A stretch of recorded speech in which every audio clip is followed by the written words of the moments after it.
So if the music or what have you is too loud, I'm expecting it probably to be a little too loud.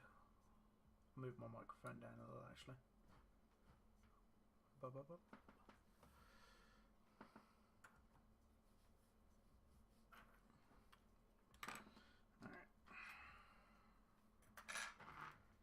No, how's the focus doing? Let's move it back a bit.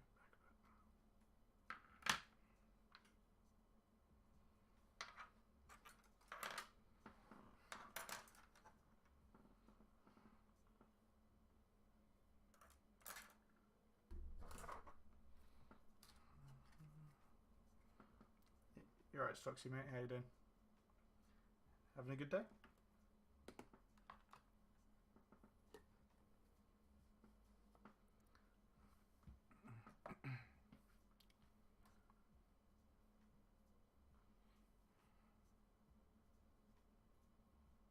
I'm very quiet, okay. Let me just turn myself up a bit. How about now?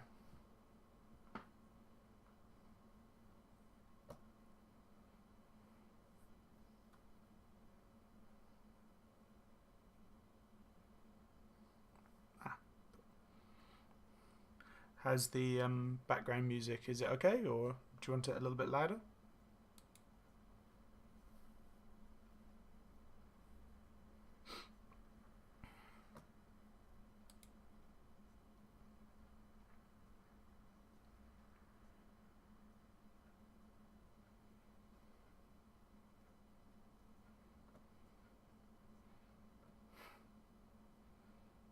There is. There's supposed to be background music. Oh, there we go. How about now?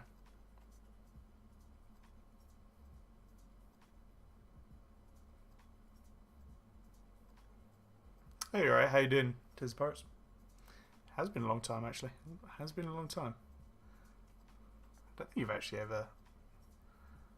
This is a face reveal at the same time. For some of you, that is. Alright, we're gonna have to ban somebody already.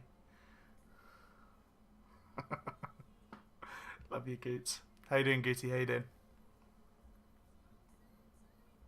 Still nothing. Still no background music.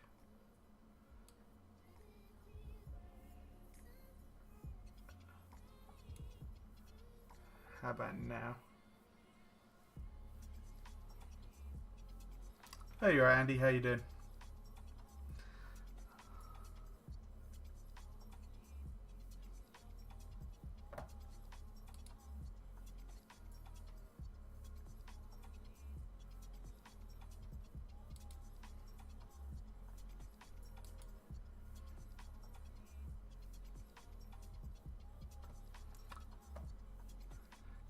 Okay, I'll keep moving it up until... Move it up a little bit more.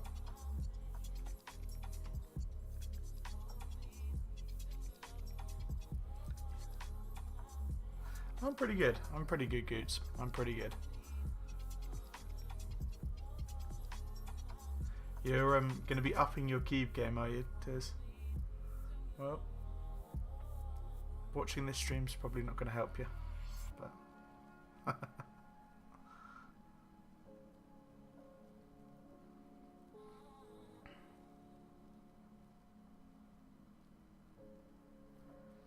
How's everybody's Saturday doing so far? You having a good Saturday, chilled one, or busy?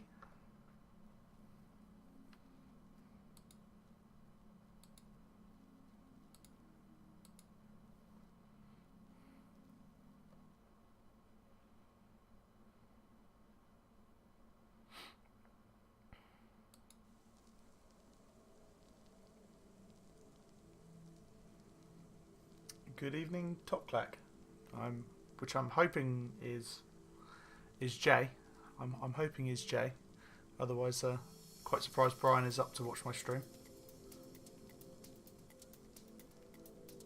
Oh, you're gonna get some pizza. Well, you're gonna have to DM me, by the way, on what the best pizza place is in where you live. I'm not gonna dox you, but you're gonna have to let me know where the best pizza place is.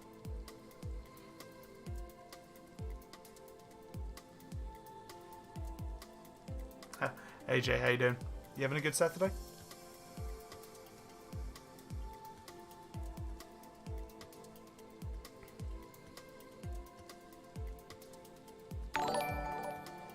Oh, thanks Alex for the follow. Thank you very much. I'm surprised you weren't following before, actually. You've been in most of these streams. Been having a watch.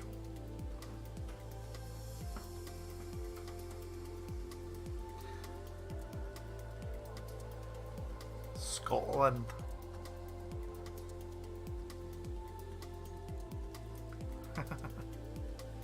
Whiskey spelt with the E. So, I'll get on to what we're going to do today. So, I've had a client send over his lovely Leopold. So he sent me over this Leopold. It's the Topra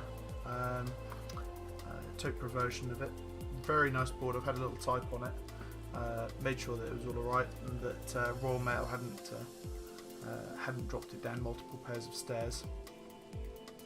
So he sent it to me because he wants to have it lubed, but there's also one switch that's in the board that doesn't seem to be working. So it's either a misaligned dome or a misaligned spring that's causing that. And so I'm going to take it apart. I don't know which it is yet. I've left that for a surprise on the stream today. And so going to find out what's happened to it mainly. Take it apart, give it a lube, put it back together, and we should be good to go. I am aware that there is some very, very, very rare artisans on this board, so I'll show those off when we get opened.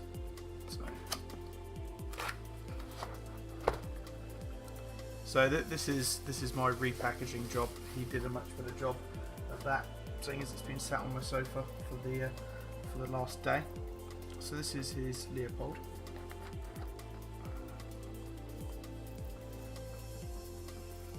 The music that's being played at the moment is copyright free, and so it shouldn't be removed. I say shouldn't be removed. It's all copyright free music, so they allow it to be played.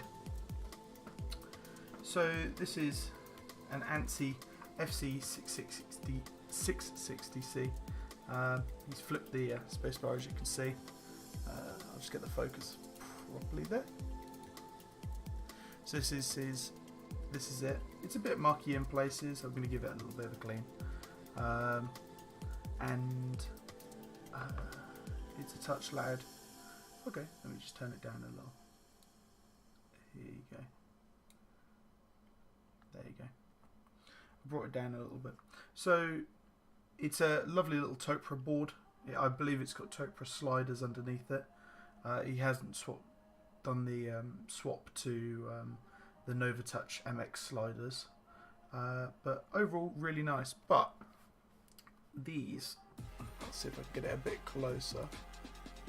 These here, these two artisans, from what I'm aware of, they are extremely rare. So the frog on the bottom here is one of 6 in the world, and the Reaper at the top here is one of 5 in the world. And he's told me that a rough price of what they are, and it's astronomical. I mean, more than the board, twice over, maybe 3 times over, depending on where you can get it from, for just one of these. And he's also told me that the Reaper at the top here, he said that it's probably the only one in the West. The other 4 are currently owned in Asia somewhere. So he's given me a real great honour to be able to actually have a look at these in person, seeing as I've never actually seen a Brobot or a Brobot Reaper in person. So the first job that we're going to do is we're going to pop up all of the caps. So we're going to pop everything up, and make sure that there's no crud on the board. I've got to go get a little, I might even have one in here, get a little brush. I've got a little brush, and so we'll give it a little dust off into a bin, and make sure that there's no crud or anything like that. So I've got my switch keycap remover, so I'm just going to pop a couple of these up just very slowly. It doesn't look too bad so far, but some of these boards that I've taken apart in the past for people who have been pretty gross. Let me just get the focus back down where it should be. Yeah, for me, Jay, the price wise of artisans is crazy. I almost can't believe that they are that much money. But from what I understand, he was very lucky. He got these. He didn't get them on the aftermarket. He bought them on the original sale. So they're much cheaper through the original sale than they are aftermarket. Perhaps a place that I need to look at if I'm gonna ever get some proper artisans.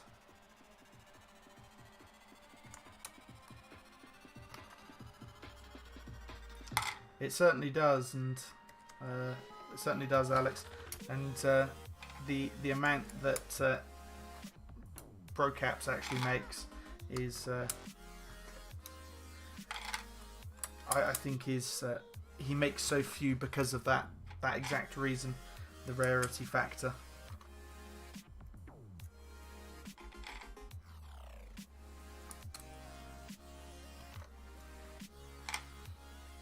I've entered the raffle a few times now, and I've not been lucky enough to be able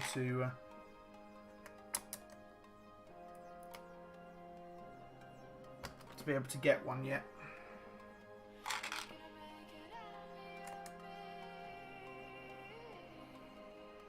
Oh, this one's a bit of a solid one.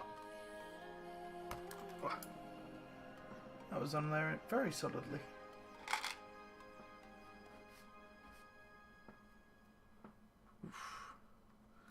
I've only got a couple of artisans. I don't know if they're sitting up on the top here or not.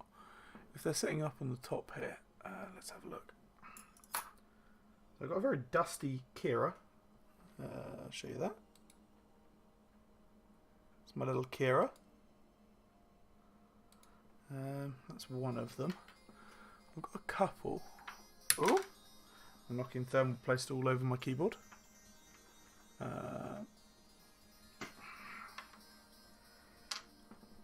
What other ones have I got? So this one is one that I made I got printed, and then I painted it myself. My girlfriend has a matching one, matching red one. So I've got a little blue one, and she's got a little red one. And I had to get one of these when they came out. Had to get one. Had to buy one. And then my rarest cap of them all is one of the V1 silly caps. So that's got a quad core, a very, very old quad core processor trapped inside of it. And that's going to go with my Tron themed keycap set. My Tron light cycle keycaps for my next build when I finally get round to it. But I'll put them back up there. Oh, actually, and my pride of place, I should say, my pride of place, I've started it, I haven't finished it yet, is my little ISO enter. It's got a layer of white primer over the top of it. My little ISO enter DSA cap. So make use of that at some point. But as of yet, no use yet. Put them up there.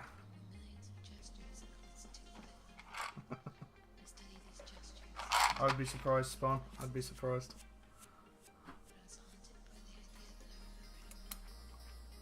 Yeah, the good old coughing cap. I was very surprised when I saw it. Apparently, there's a little bit of talk of there being a Gengar one as well, which I'd be even more interested in, to be fair.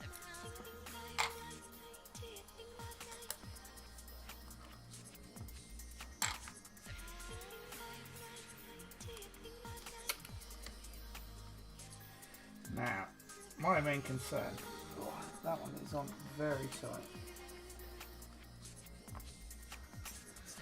I'll get back to that one in a minute, I think. It's a little dusty, it's a little bit dirty, but nothing more than normal. Have a nice dinner, mate. Have a nice dinner. I'll talk to you another time.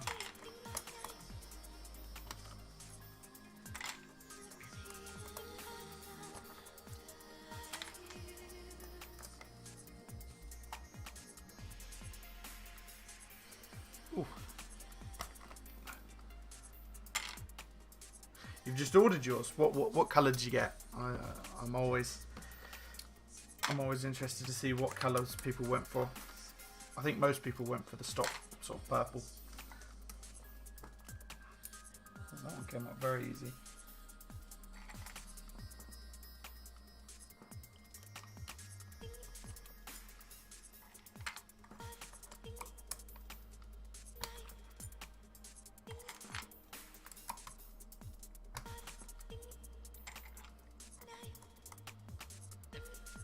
Oh, you just... well, what did you order for dinner? You haven't joined Andy with pizza, have you? Oh, good. And also good. I wasn't too sure of the other colourways that he had for those coffin caps, like the yellow and the green, and then there was a blue one, I think. There was a black one, if I remember rightly, as well. Didn't look anywhere near as an original.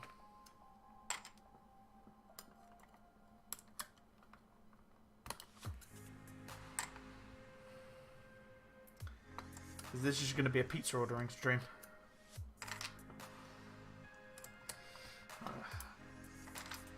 Yeah, the portion sizes in Glasgow are pretty massive as well. So if you're saying that it's big, it's going to be most of a chicken, I think.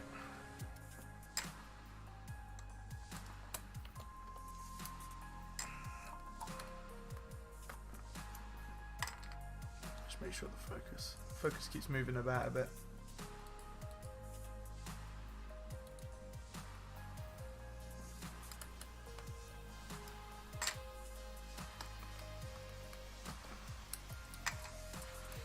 Some of these caps are on really tight. I'm really surprised. Okay, I want to be very, very delicate when taking these artisans off because don't particularly want to ping them across the room. Oh, that one came off very loosely. So, this is... people are going to have to tell me. But I believe this is a Brobot V2. Oh, just out of focus range. So look at that. Beautiful. A little bit of sparkle in it. And show that it's an original Bro. Don't think it has a stamp on the inside, but I'm assuming that's because of the Topra stem taking up a little bit more space. Beautiful that is. So I'm going to set that off to the side here. I'll probably put it on the top of my keyboard there. Put him up there for now. Just make sure that he's safe.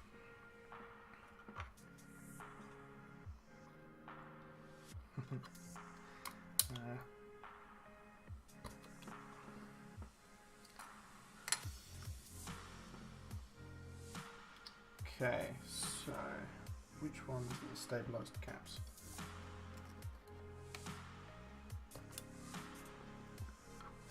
So on the caps lock key, you might be able to see. Obviously, there's a little like, oh, it's trying to get focused. There we go. You'll see there's a little piece in the corner there, and it shines through from the board. It's a bit gross at the moment, but it shines through from the board. You can see a little red bit there. So it is a little bit gross right now. But I'm going to give it a clean up. So.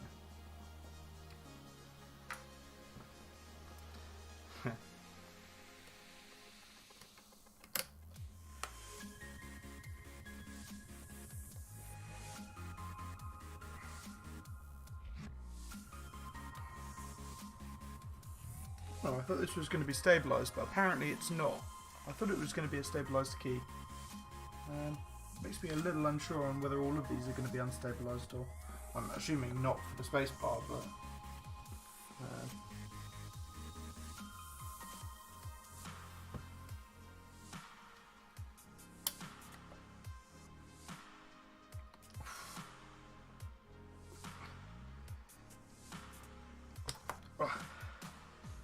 yeah, this one is also unstabilised, which is interesting.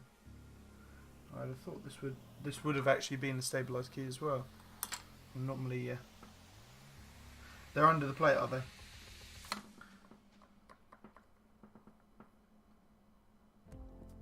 Well, from what I understand, there's 2 spots there, and then there should be one in the middle. Bit like the Topra ones. I'm expecting this to be stabilised though. No. None of them are stabilised. Interesting.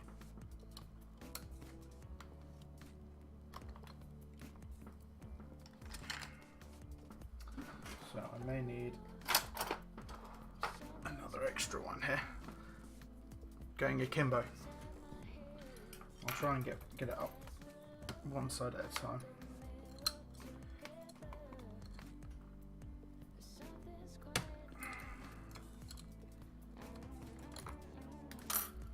It's definitely loose. Flex my finger underneath it. No, that is not moving.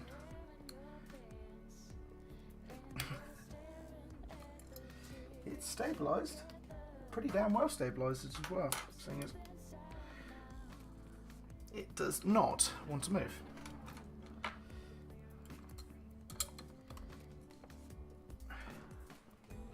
Now.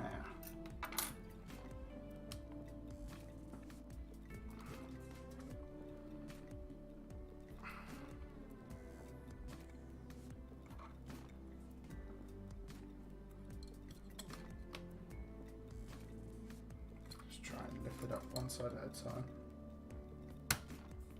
Oh, we've got a bit of movement.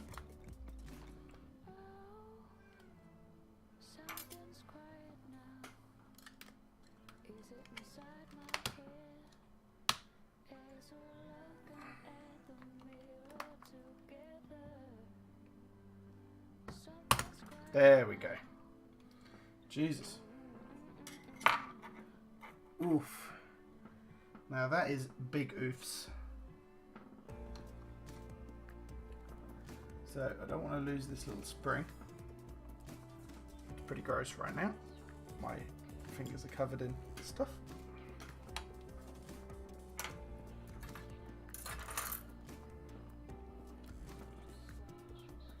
So he's put a bit of foam in here, he said, it looks like. Albeit I can't really tell if that's foam or just an awful lot of crud. You can see on the spacebar stabilizers there's an awful lot of crud on there. So I might well need to get some cleaning alcohol just to give it a wipe down. But let's take these artisans off so you can have a better look at them, guys.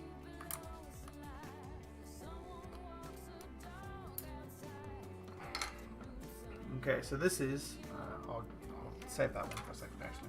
I'll show you the frog first.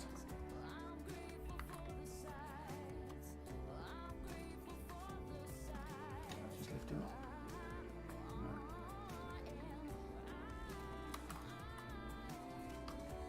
Sweet.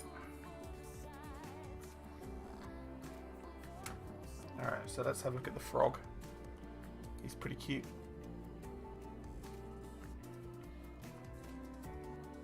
Beautiful colour.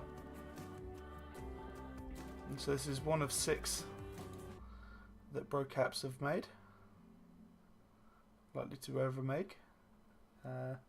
It's got the MX crucifix on this one.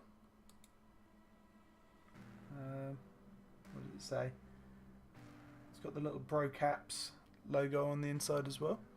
Might be able to see at the top right there. Very difficult because of my lighting, unfortunately.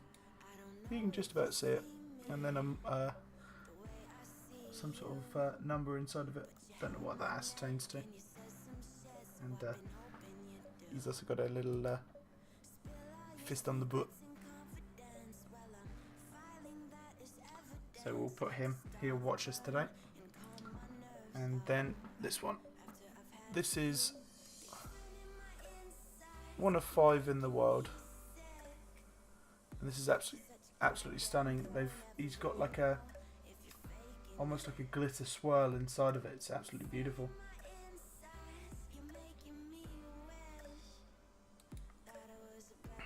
And so you can see the Bro Caps logo on the top there. And then there's a Bro Cap logo inside with another one of these reflective sort of serial numbers. Let's get them all the way up. But absolutely beautiful. We'll put him here as well. So we'll put him just there. So now that we've got it all apart, I'm just going to give it a little rub to get rid of some of the dust and debris and stuff that's on the board at the moment. I've got a little bag here just next to me.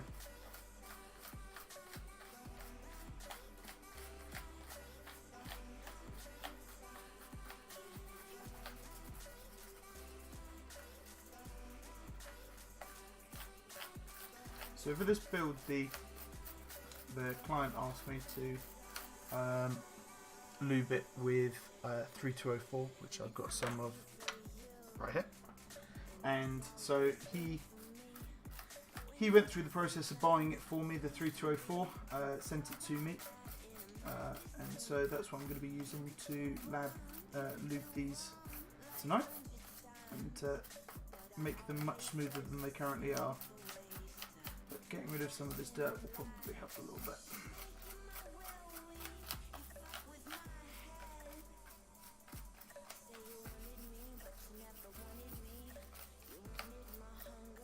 Yo, Andy, how you doing? You didn't eat the whole pizza in that time, did you? That's impressive if you did. So I'm just, at the moment, just cleaning the board into a bag. It's a bit dirty underneath the keycaps. So.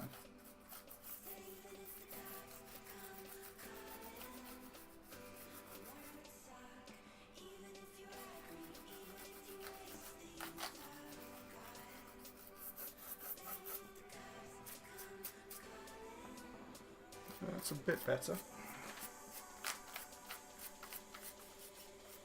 Definitely needs a very good clean.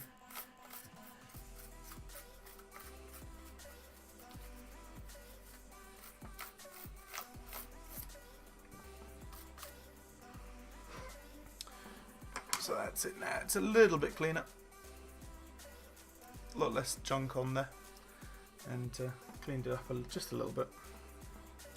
So let's plug this in, and I want to find out which is the switch that is sort of not firing really. So we will just unplug my current board and just drag the cable over here. Oh, I don't want to nudge them too much. Alright, there we go. Our audience is set once again. Okay. Perfect. So that has registered straight away. So what I'll just do quickly is let's launch. It says the controller's already in setup. So let's just get OBS up.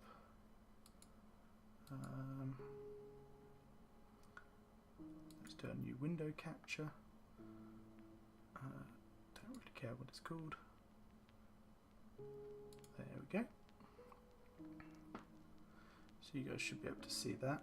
Let's just downsize it a little.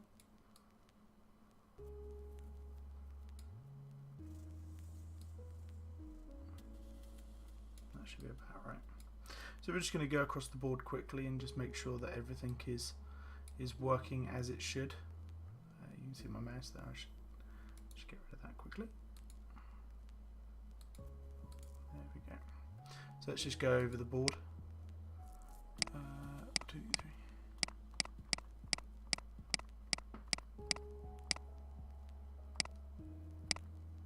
Insert and delete.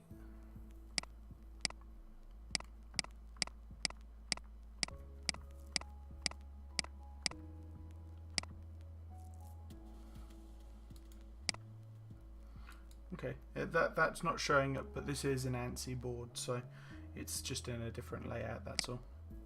So caps works, and the little light comes on. That's good.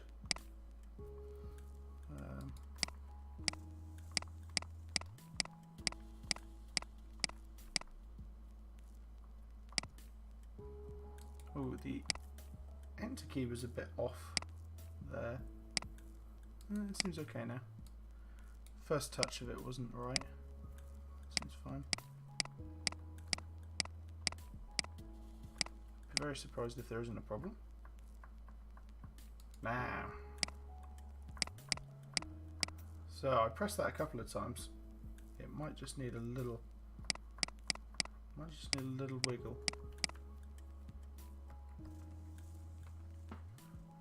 That's going to be this, isn't it? Yeah, so that's working fine. Controls.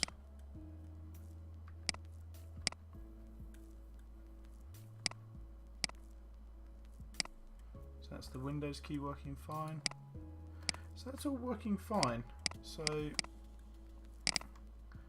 I'll just drop him a message quickly to see which key he was having problems with. The one that I could see is the shift here having a little issue. It didn't want to work quite as it should, so I'll just double check in with him to make sure that it is all alright.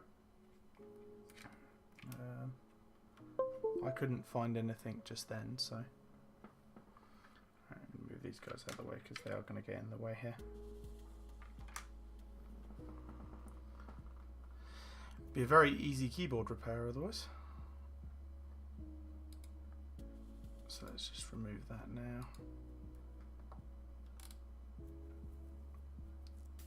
now. No, Andy. So the client had said that one of the domes or springs was sort of a little bit misaligned, and he reckoned that it was just not firing as it should.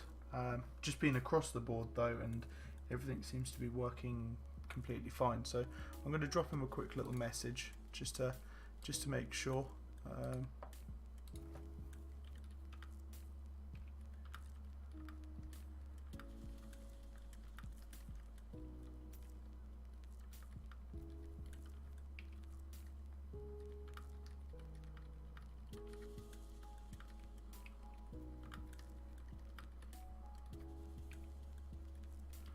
Okay, I've just dropped him a little message just to see what he says. But in the meantime, I can get this taken apart and get it lubed either way, because that was one of the main things that he wanted doing to it. So there's only one screw in this, and that's just in the underside, and it connects to the plastic front. So it connects to about here-ish on the plastic front. So just get a little one from this.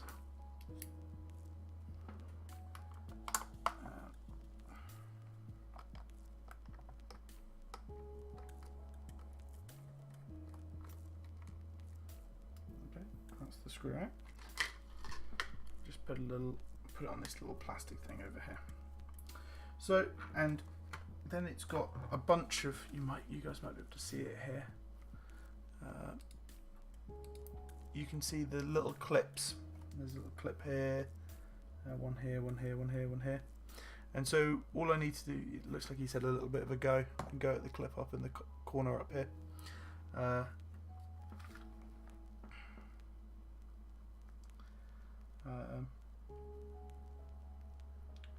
So I'm just going to get that taken apart now. I've got a little spudger here, from one of those little iPhone spudger things, and see if we can get this taken apart so that I can get to it.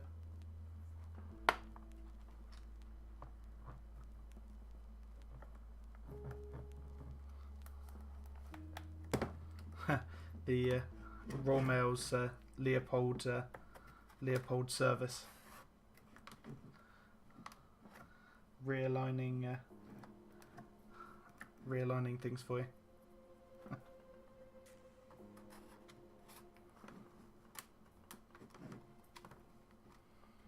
Okay, so that's the top half done.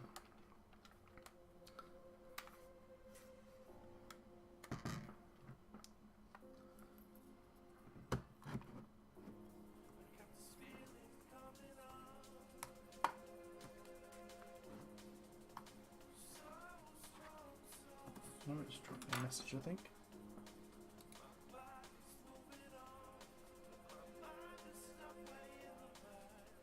Oh, he just wants them. Okay, so I've misunderstood here. He said that it's not that they're misaligned; it's that they're feeling a little bit funky. So more than likely, the lube will actually sort that out a little bit. Also, just lifting it up. Losing a little bit.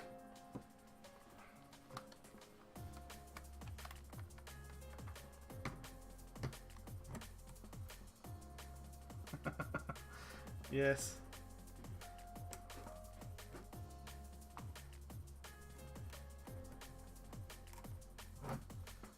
Oof, this one doesn't want to come apart very easy.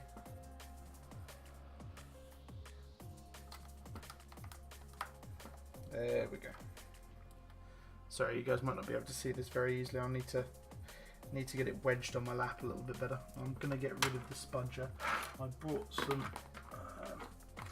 old cards, so a beautiful health and beauty card from Superdrug. That's going to get used here.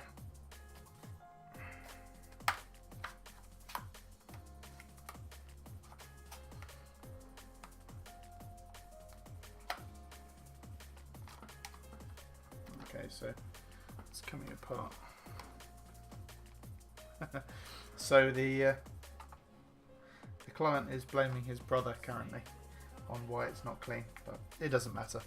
I mean, I wouldn't take the top off of my board that's on the table here right now, because I can see between the caps and it's not a friendly sight.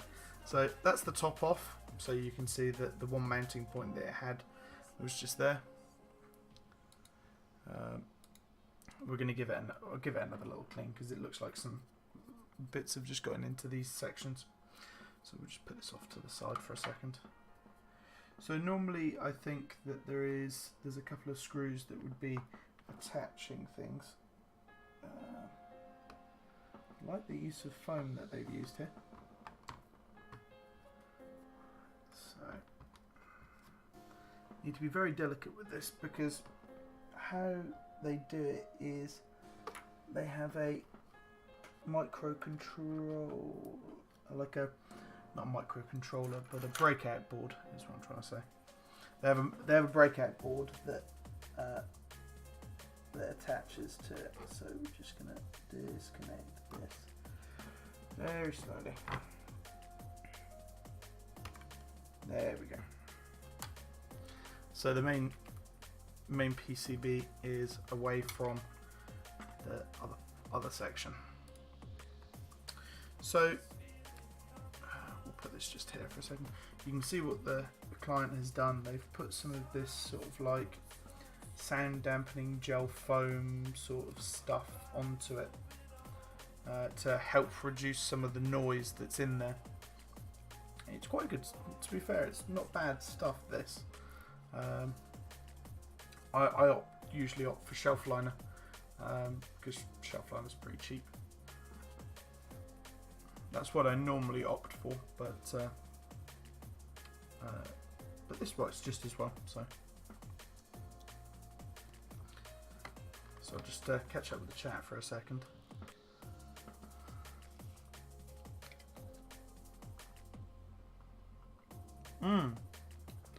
yeah, this is a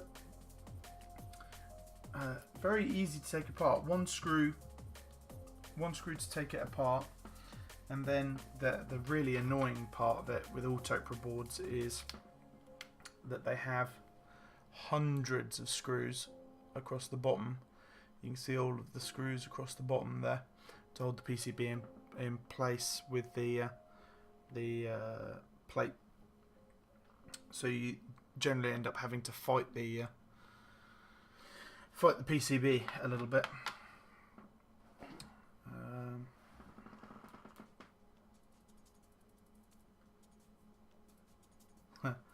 You got good access to coffee.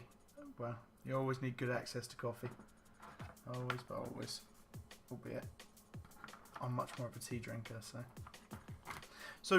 Andy, if you're still there, what pizza did you end up going for, or have you not eaten it yet?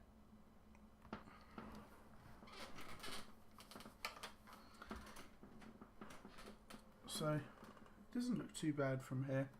There's no issues of where it looks like he might have looped it in the past. It doesn't look like he has. So let's go ahead and just.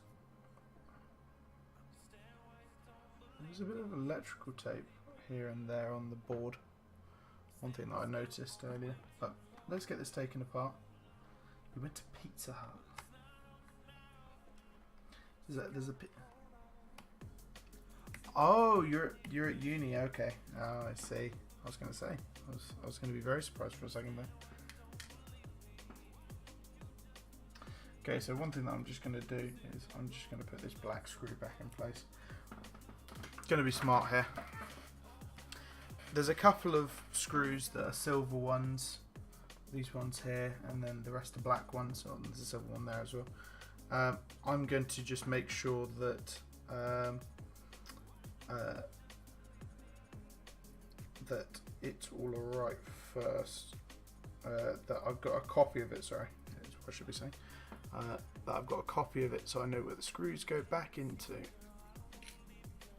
Okay. I've got a copy of that, so I'll leave that on the desk actually. So, Andy, the question is what's better? Domino's, Pizza Hut, or what are the other ones?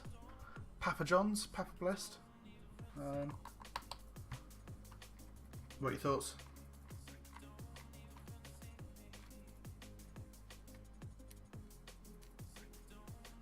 Oh, garlic dust in the crust.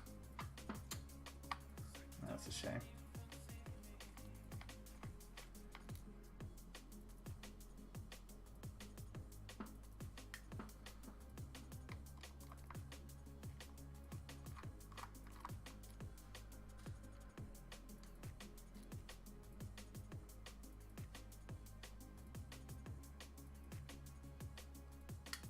There's some bold words, Daniel. Some bold words there. But I'm gonna have to agree. Domino's, yeah, Domino's. Has to. My other half. I don't know. She might well be watching. She might not be. She normally has enough of me and keyboards. But she always gets the stuffed crust. So my preference is the stuffed crust from Domino's than Pizza Hut or.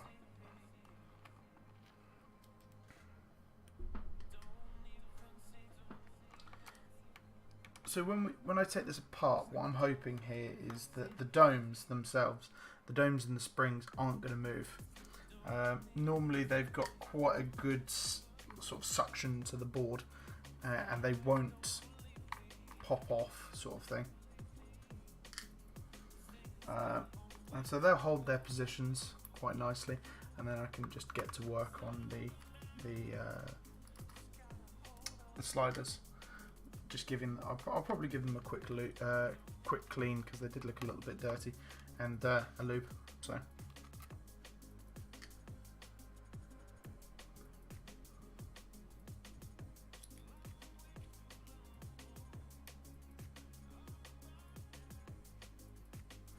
Oh yeah, sure, Daniel.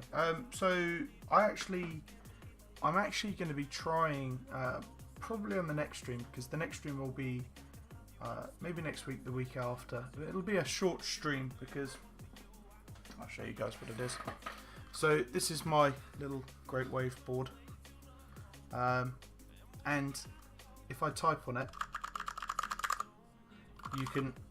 you can start to hear quite a hollow, horrible sort of sound. And so I've got some sorbethane over the other side of the room. Costs quite a lot of money for the sorbethane, but I'm going to give it a try out. But I'm going to do a test between the shelf liner that I bought, and the shelf liner that I bought is just bog standard shelf liner off of Amazon. I think it costs like 3 or 4 quid or something like that.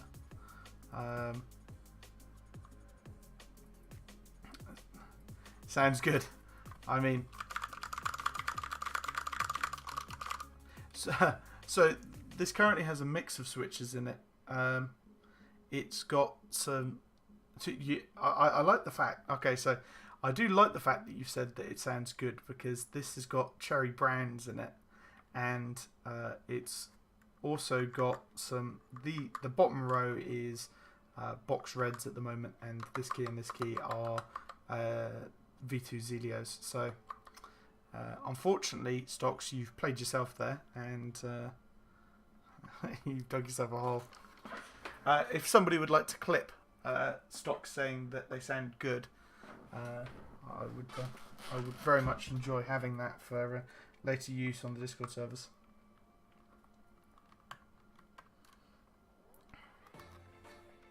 Sure thing, Daniel. I've got a little bit of Ribena.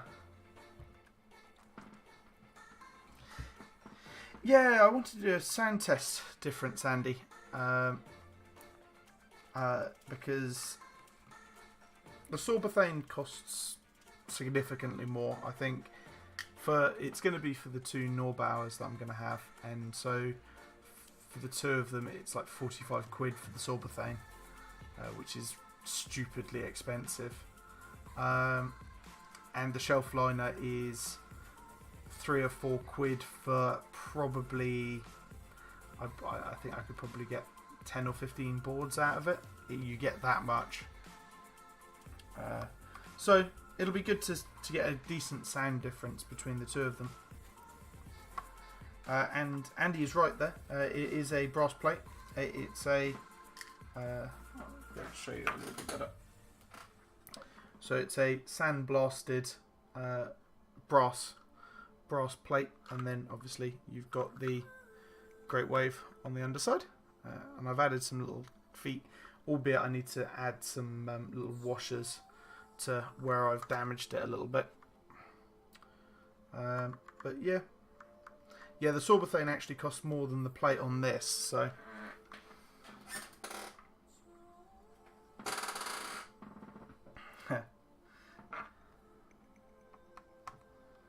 Is this going to be like the Keyblade all over again? You're asking for it and never getting it.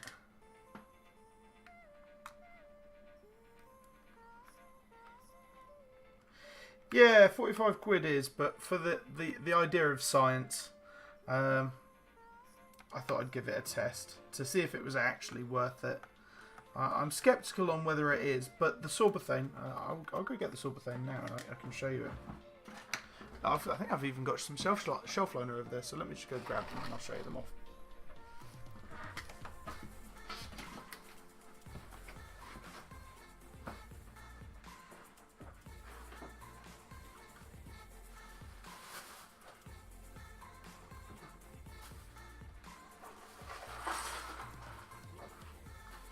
There you go, something.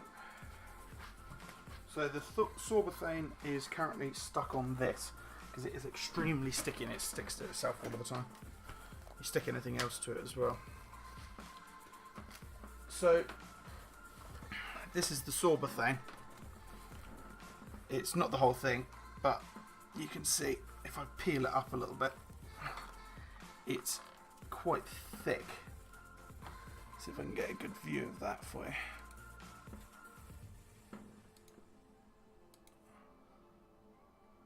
So you can see it's quite thick, but it's very stretchy, and it'll regain its spot.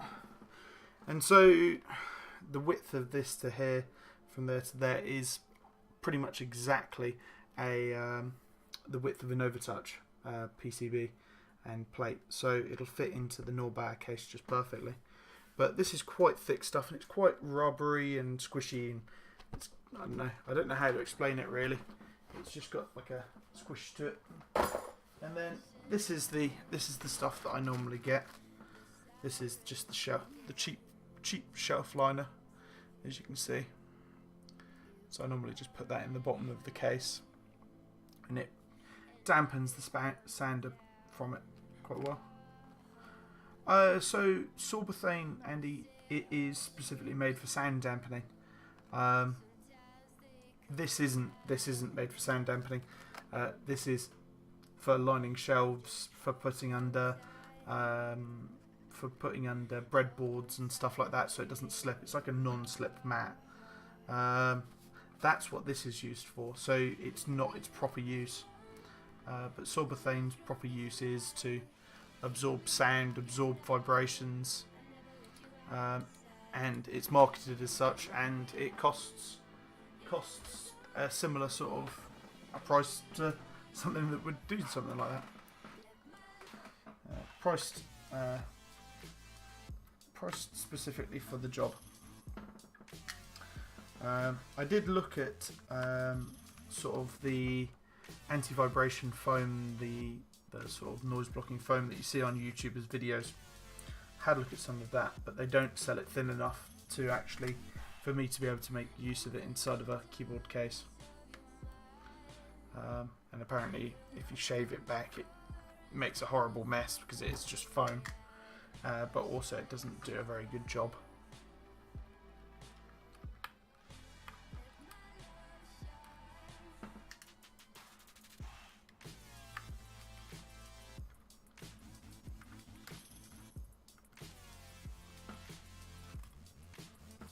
Okay, we're nearly there now. This should be the last screw.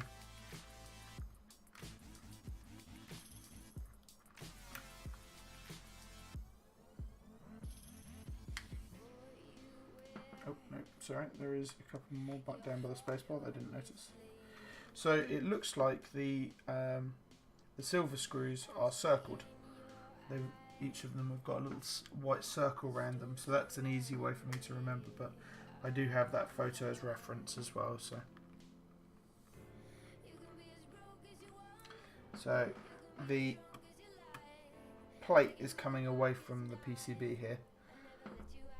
So if there's no other screws, I'm just going to very delicately flip this upside down, because I do not want the springs to go absolutely everywhere, because if you lose one of them, then you're screwed. Et voila.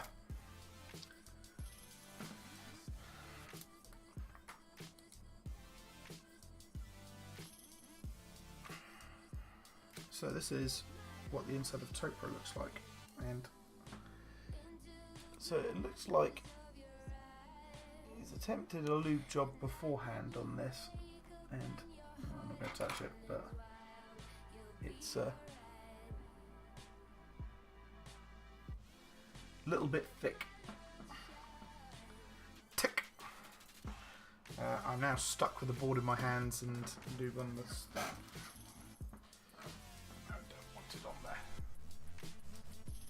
So we can definitely reduce the amount of lube that's there, because it's probably just collecting dust at this point, and it probably is a little not so useful. So I'm just going to lift this one slider back up. Interesting the fact that this slider came out.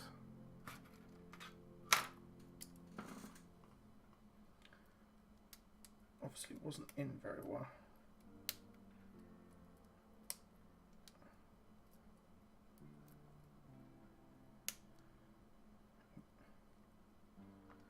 It's very tight, this one actually. It doesn't want to sit in there properly for some reason.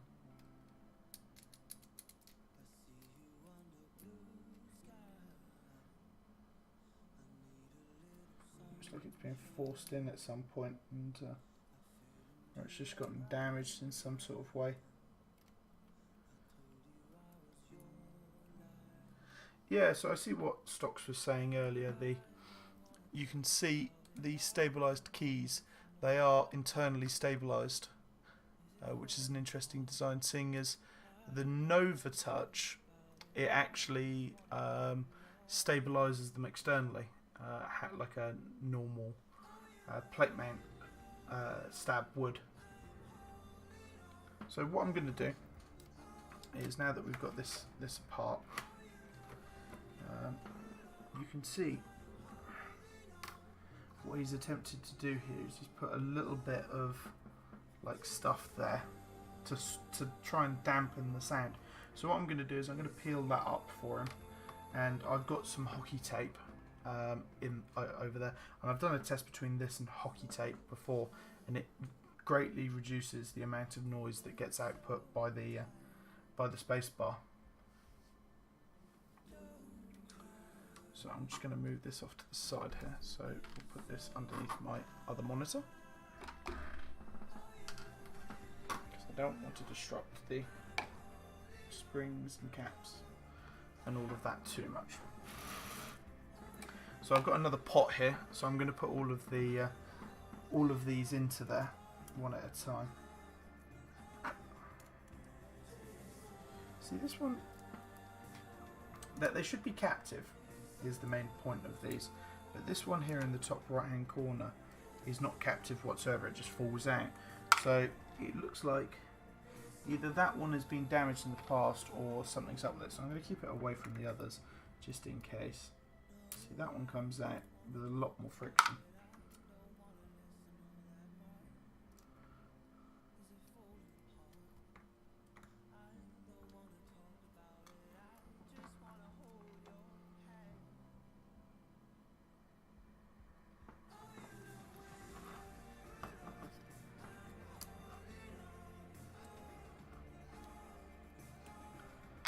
Take these out nice and slowly. Yeah, so these are the sliders. I'll show you what I should show you what the sliders are. So turn it around this way. So you can see here, this is one of the sliders. This is what a Topra slider looks like. Just bring it back a little bit. This is what a Topra slider looks like, and so your keycap sits on the top here, so it'll sit just down onto the top there, and then you've got two little rails which the slider runs on pretty much. It just goes on either side there, and that's what makes contact. So the bits that we're going to be lubing are this little piece here, this little piece here, and then we're actually going to be lubing, if I put that down there, so you can possibly see on here, you can just about see on that top right hand corner, just up there, there's a rail that it goes along, and I'm going to lube that as well, just to make sure that we've got a nice frictionless spot for it. Oh, and thank you very much, Daniel, for the follow. Really does help. Thank you very much, and I hope you're enjoying the stream, guys. I hope you're enjoying the stream, albeit a little bit slow, but so I'm just going to continue popping these out one by one. I'm going to leave the stabilised keys in for now, because they are a bit more of a job to get in and out, so I'm going to leave them till last, and I need to give them a proper clean with some alcohol.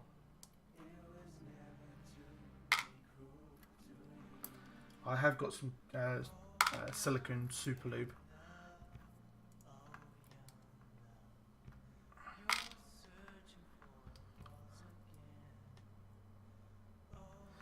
Oh, sorry, yeah. It's so my DSLR it's got a tracking feature. So if I get these little robots here. So if I get the robot and I start here, if I bring him forwards, it'll track it, or should track it.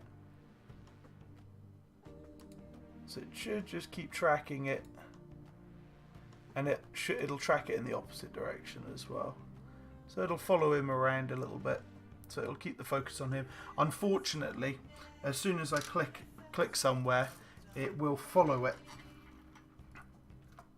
It will just follow it off the screen as well. So it'll just leave it on the last place it saw it. But it is very smart because if I'm doing actual filming with the camera, I can have somebody walk into a scene, walk out of it, and it'll recognise their face when they walk back into the scene, and it'll follow them again. So it's really good if you're a journalist, I guess, and trying to get a video of Theresa May, or a politician or a celebrity or something like that, be able to track them. Obviously based upon their face, but.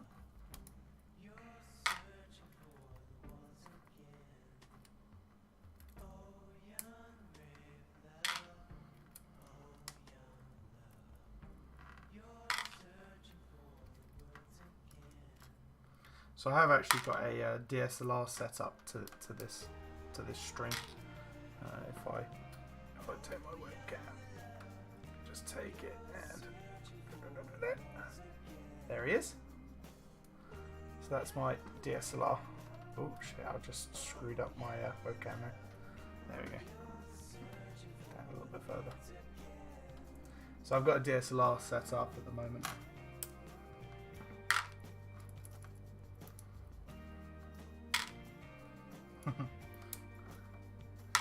Took many an hour to set up this afternoon.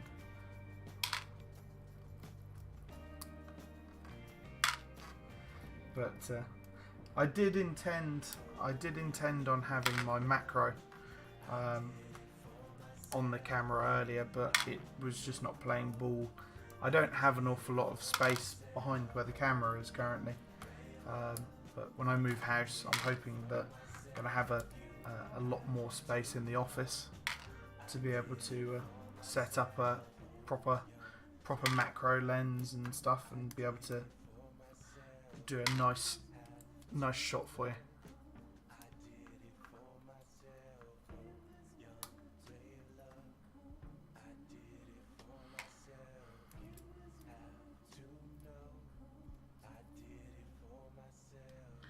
So looking at this, it looks like obviously whoever had taken it apart before, they hadn't put it back with knowing which way up the sliders needed to go. Because if I can get it in close, you can see that some of them have got a little notch on them. So you can see, if I can get in here, just there above where my fingertip is, there's a little notch. And so when somebody's put them back in, they've not put them back in the right way round, it looks like. So the notches, they change. So like this one's there, then the notch is on the other side. So it looks like that they've possibly been taken out, I don't know, beforehand, and just put in upside down. Got to be careful on which way the sliders go on some of these, because sometimes my Nova Touch was the case on one of them. The little slider legs are slightly longer on one side than the other. Sometimes. On my Nova Touch it was prevalent. Oh, the music seems to have just stopped for some reason.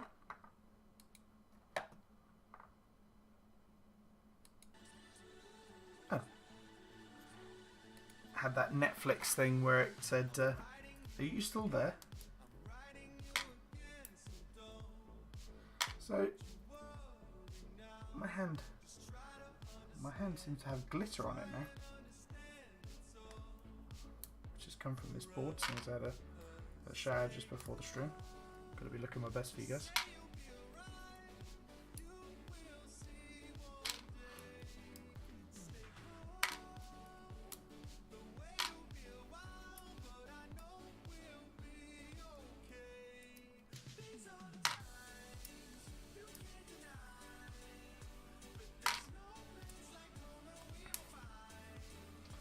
I've got my big tub of isopropylene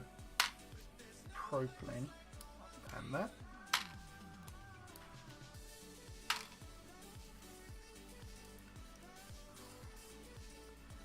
Well, I wonder, I don't know if he is in here, but the owner of the board said that he was going to be watching this evening. If he is here, just say hello. Be interesting to know if you are actually here or not.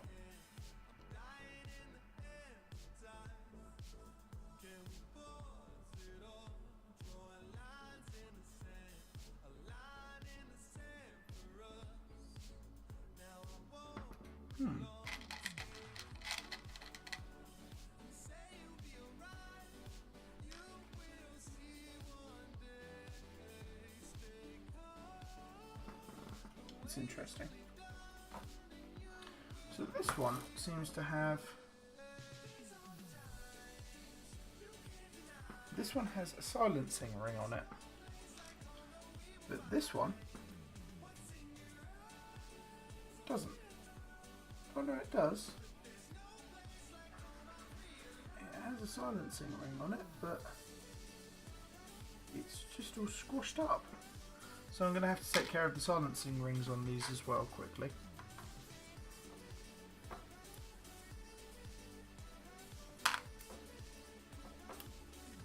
Well, these aren't expensive, Andy. Ooh. I've had one that's made a run-up. Oh, sorry guys. I've just managed to knock the camera there. I don't know how I managed to knock it either. I'm just going to have to sort the camera out quickly.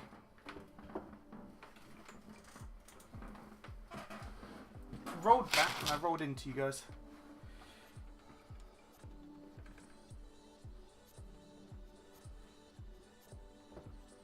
There we go.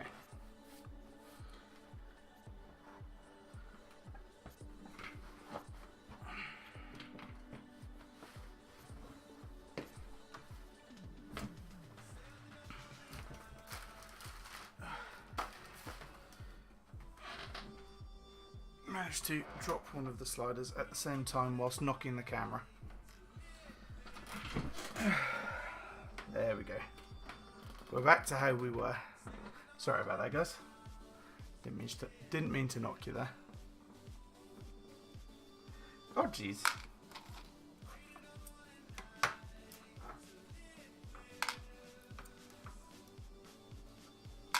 Alright, we're nearly done now.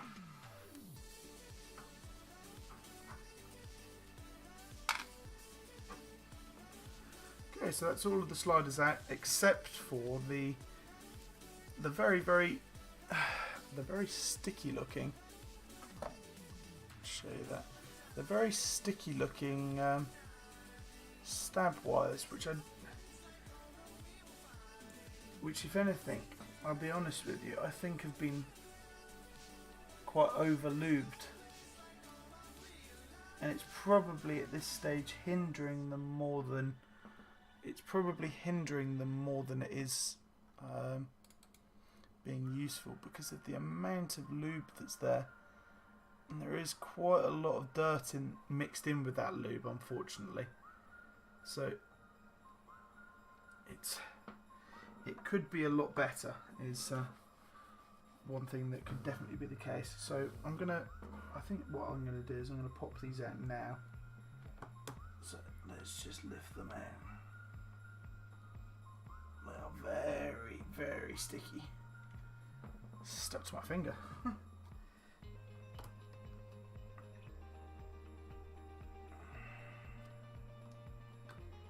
So let's just lift them out.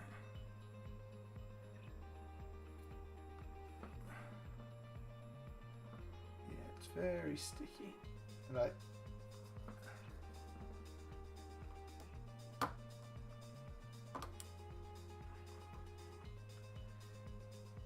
Far less lube needs to be used on these than you might think. Like,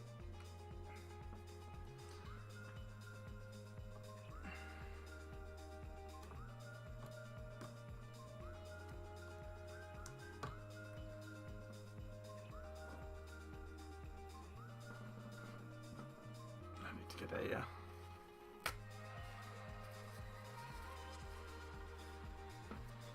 tissue paper.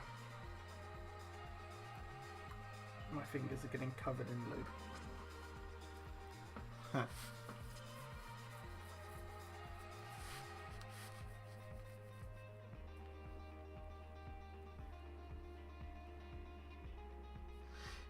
Yeah, generally the factory lube that they use is pretty good for toe pro. I say generally, this is... You guys might be able to see the end of that. That's just from touching it very quickly. I mean, that's just from that swipe that I just did then. That's how much lube is in there.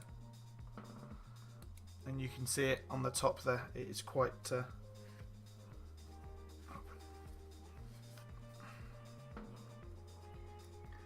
all of which, unfortunately, is going to be hindering it. It's going to be... Oof. It's... I'll show you this on one side then. Oof.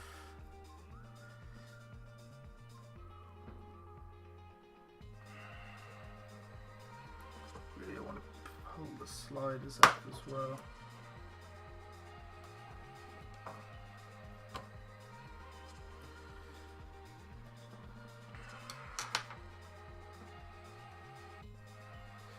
So, I'll show you this here. I don't want to get my hands too close to it really, but can you see that at the end there, the black? So that black is dirt that's mixed in with the lube right now, and it's pretty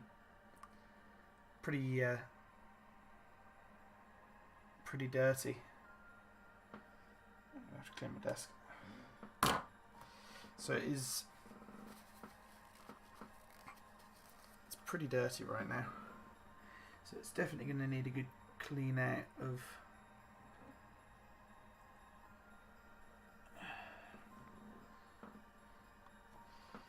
but that's why the person who sent this to me is to have it lubed properly and cleaned properly.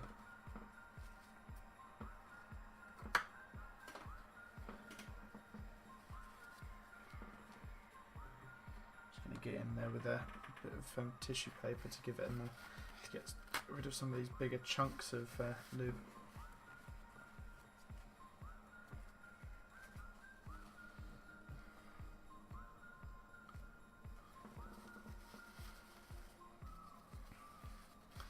I mean, so the lube that's been used and everything like that, it's definitely too thick, but it's going to have done the job for a little bit of time, and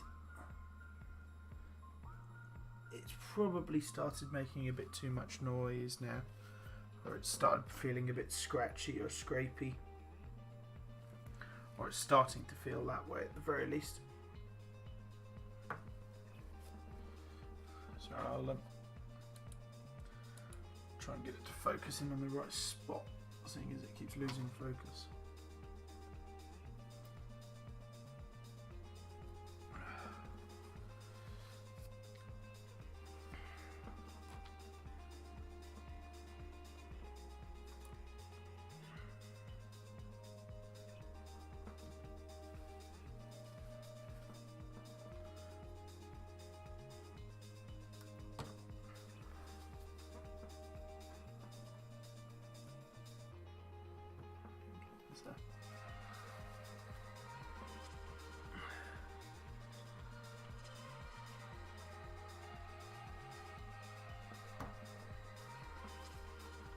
So in the not too distant future, I'm hopefully going to be doing a stream where I can build my CM Storm. CM Storm. It's not CM Storm. It's Cooler Master Keys. The Pro S. I have a Norbar case coming, and I've got a GMK set coming. But I've got some nice little Telios to be soldered down to. I bought some of the V2 Telios to be put down onto it, which should be really nice. So you can just see on the end of this just how much lube there is, and the problem with this lube is that it's sort of caked on. I mean, it's very dry compared to probably what it used to be. So let me go get some Q-tips and a little bit of isopropylene alcohol, and we're going to get this cleaned off. I'm not going to kick the stream this time.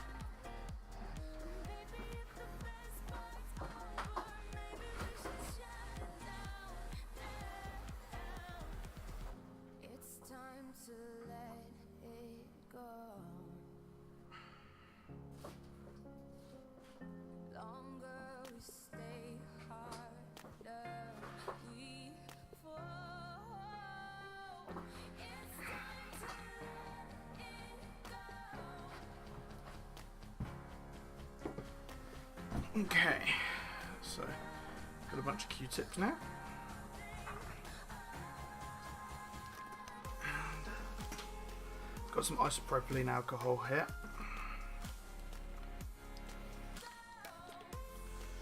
So I'm just going to pour a little bit into the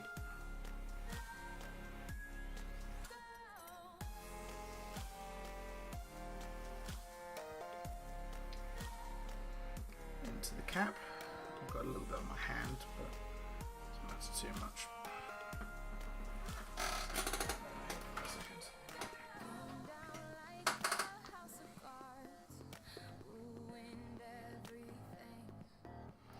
So just getting enough isopropylene alcohol on the end of this to be able to give these a nice clean over.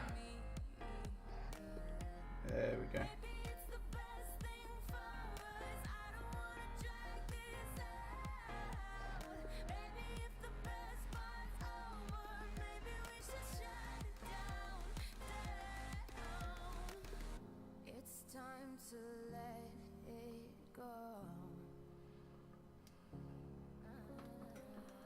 Let's take this apart a bit more.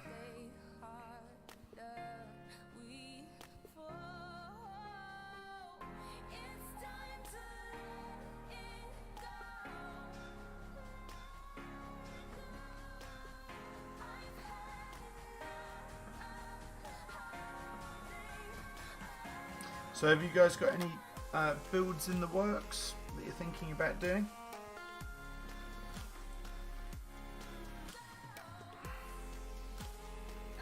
I remember when I asked you, Andy, that you said that you're thinking about doing one.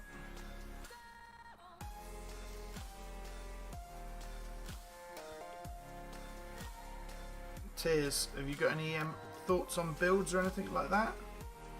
Any potential builds in the future? So we're just giving these a nice clean over quickly. Get rid of all of the lube that was on there. Nice and clean. A little bit lubey, but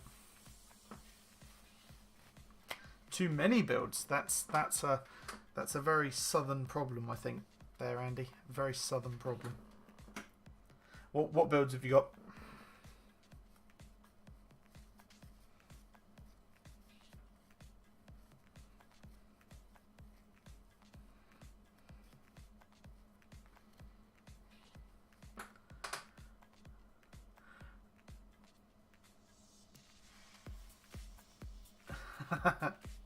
So I managed to, for some that don't know, I managed to get into the Norbauer case group buy that's just that's going on at the moment, round of pie, and Ryan has had a couple of issues with the anodizing, and I've ordered a black anodized case, and there's a potential that he may cancel the orders for the black anodized ones because of the anodizing issues. And if that does happen, then I may well change my order to the retro refrigerator, because that's a sprayed finish rather than a anodized finish. And so Dan is electing himself the new owner of that already.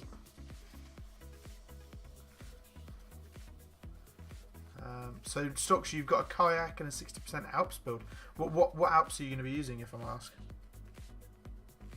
What are you thinking about using?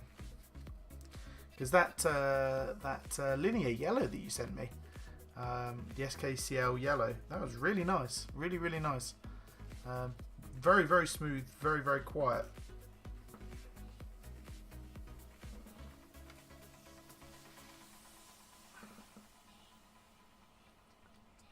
Lubed linearized blacks. Well, I'd have never thought that, but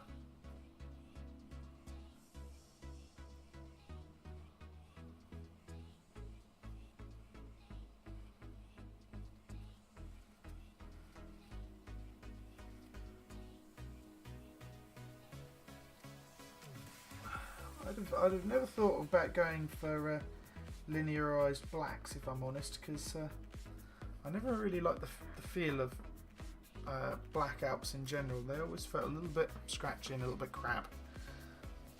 But if you've managed to find the secret sauce of making them good again, so you sold the SKCL yellows. Wow. What did you sell them? Or did you sell them to Andy, who's now very smug with a whole bunch of SKCL yellows? So you have a daisy in the works, a standard 60, maybe the tofu case. I've seen the tofu case. Lovely case. Have you not thought about getting one of the HS60s, Andy? I've heard that. I've owned one. It was very nice, but I heard that they've made some decent revisions to this, and they've ironed out quite a lot of the problems. Outsize. Yeah, the 5140 that you said about Alex really interests me. That sounds really that does actually sound pretty cool. The fact that these boards have been pilfered for so long, to be able to take the parts of them, the brown Alps, to actually make use of it again is pretty cool. It is pretty damn cool. I wasn't going to do an Alps build, so I sold them. Then 2 days later, I wanted to do an Alps build. It's always the way. It's always the way. So I sold Daniel my Zelios. I didn't like them initially, and then I got trying them, and I'd already made the deal with Dan to sell them, and I just thought, oh damn, I've made the wrong choice here. And then I thought, okay, we'll go for Xylants instead. So I've got a bag of Xylants somewhere now.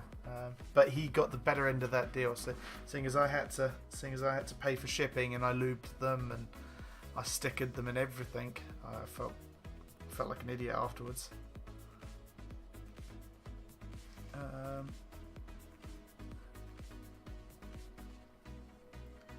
A jailhouse build. What are you going to be jailhousing? What are you actually going to be? What, like Jailhouse Blues, or do people jailhouse any other switches nowadays? Oof, that was a big lump. Not a fan of hop swap or RGB memes, and the price is yikes. RGB, I'll be fair, is I actually really like RGB. I hate having one single colour for my LEDs, and installing LEDs just sort of cripples the board for me. I want to have LEDs, but at the same time, I don't want the hassle of having to desolder them if I want to change the switches. So,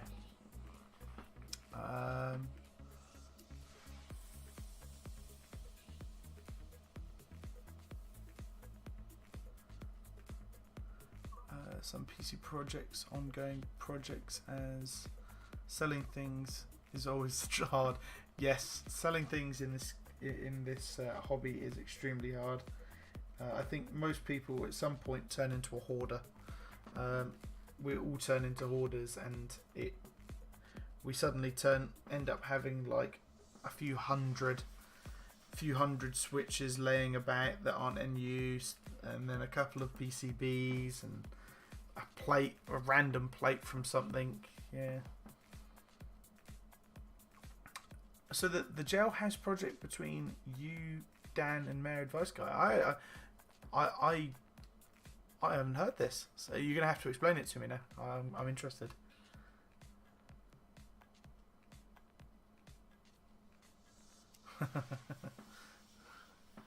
It's the wise words from Stocks there.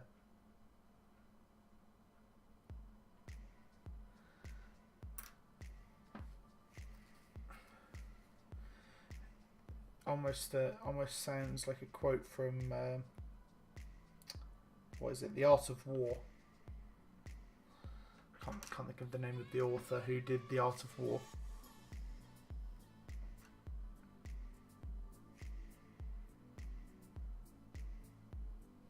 Somebody will be able to tell me in the chat.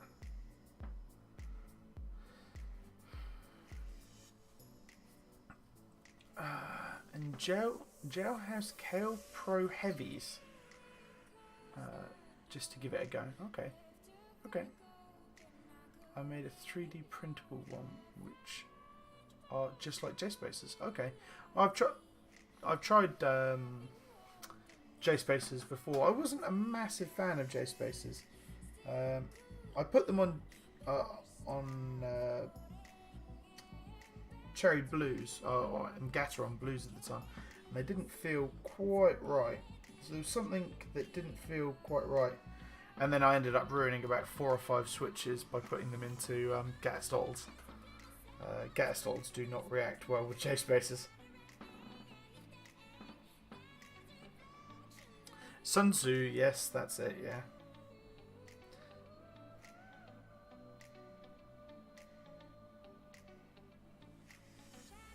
Look at us. We sound so refined, Daystocks. If only people ever met us in person.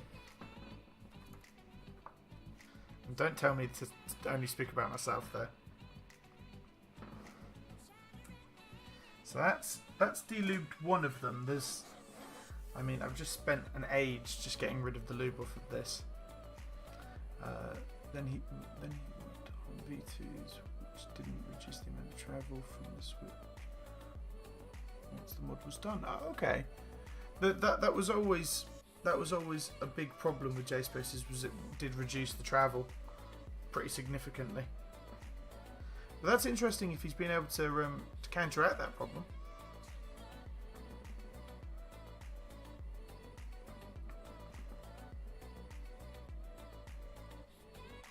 So have you got any samples for this sort of thing, Andy? I'd be quite interested in trying some. Alcohol is, it is.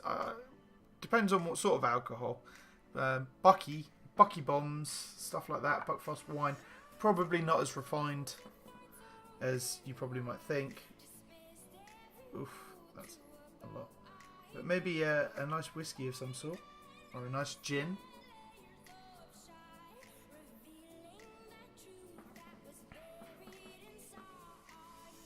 Yeah, Dan, I'd be really interested in trying some, because I tried them some time ago.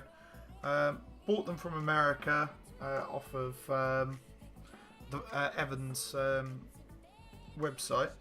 Didn't really get on with them too well. Didn't really enjoy them that much, and sold them probably a couple of weeks later, which was a real shame.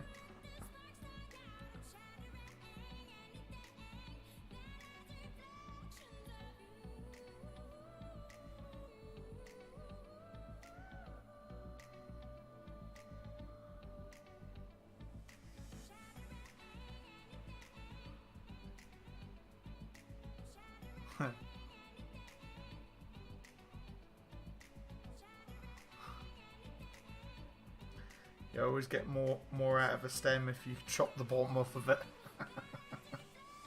or perhaps drill a hole in the bottom of the switch's housing. Okay, that's some of the lube out of that one. It's not all of it.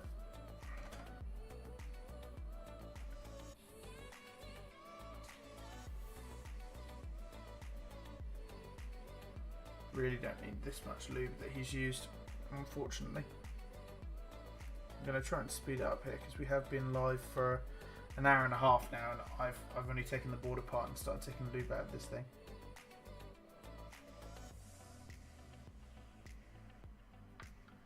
I do have to have dinner in a bit.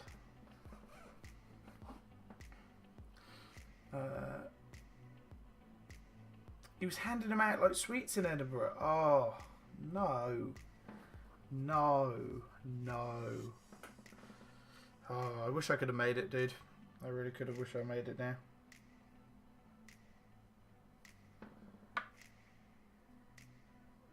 Do you guys have a very good meetup, by the way?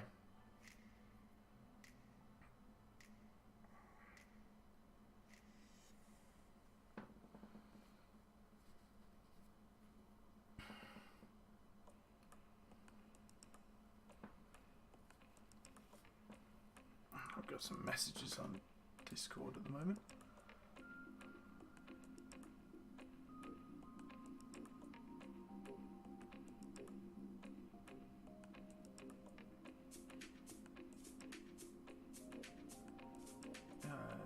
You're opening it up. It has. Yeah. So the owners sent me a message saying that there's silencing rings. Yeah, I found them. If he's watching. Some of them have got them. Some of them are a bit squished, a bit out of shape. Looks like they've seen better days, to be fair. But we're going to give them a good clean. So let's just give this a bit of a.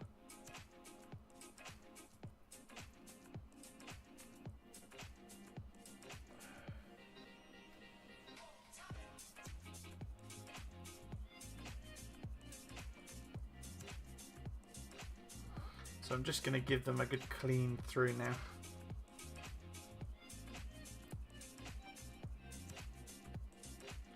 There's the silencer just popped off.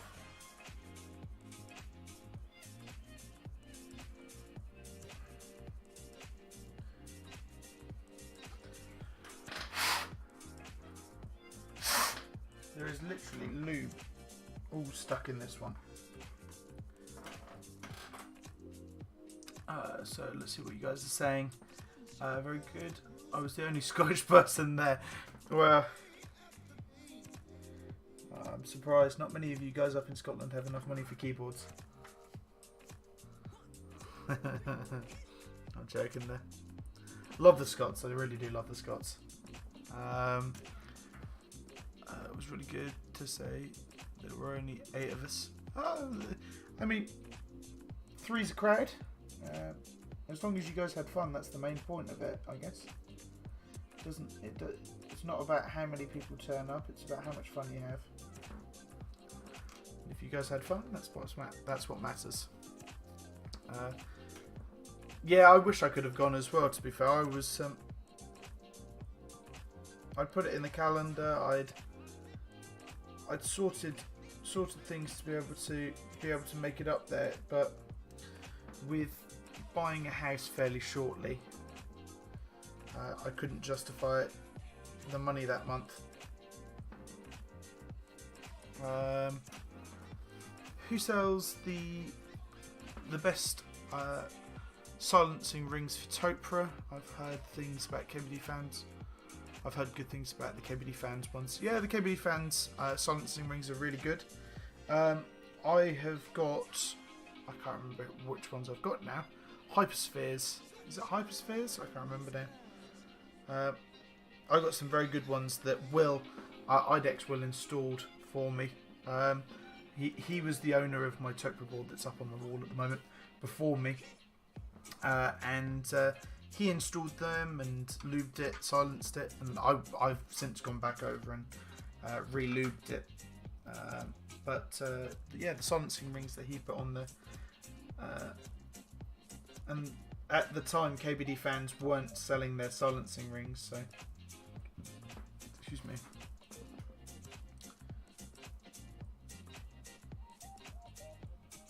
Yeah, you could have been not the only Scottish person there if the other Scottish contingent came. It's a bit of a shame that they'd both disappeared at the time. Bit of a shame. I did try and persuade MU from Destority to go, but he was flying to the USA a few days before Christmas. Oh, that'd have been cool if you could have gotten him to come along, but.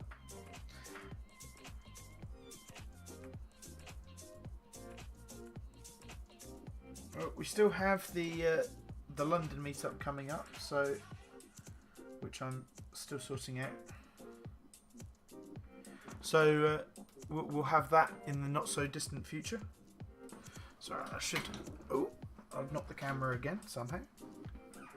All right, you're steady. I'm gonna move away from it a little bit, so I'm not gonna keep nudging it. I'm gonna pull it back a little. There we go. Keep managing to hit this thing. I need to get a better tripod. So all I'm doing at the moment is just getting in there with this to be able to give it a nice clean out of the lube that's in there.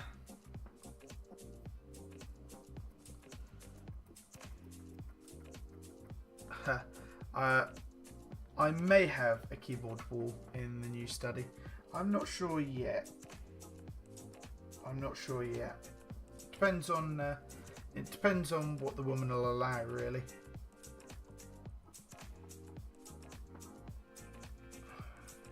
You know, you gotta get it past the boss first.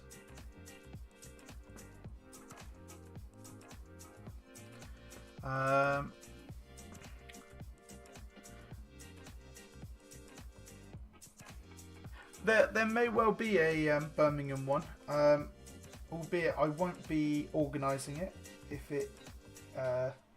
it comes down to it. So I'm sure if you petition Jay or Pappy or any of the other mods, Daniel and Stocks, for instance,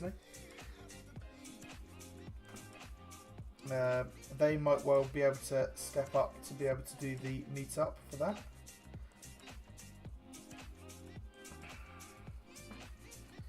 Still going on these. There's a lot of lube on them.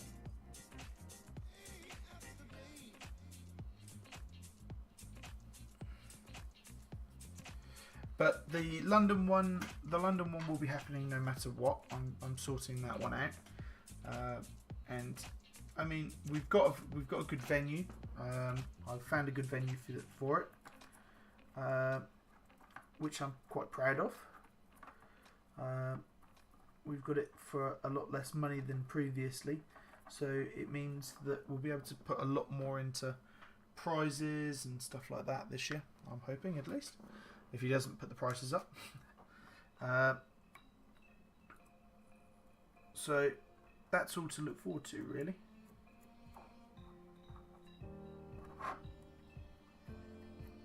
But as soon as it's at a place where I can hand it over that it doesn't need any more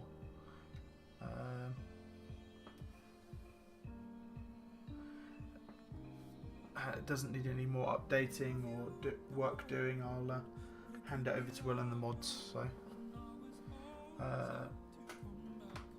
sorry, I don't know what's knocking this now.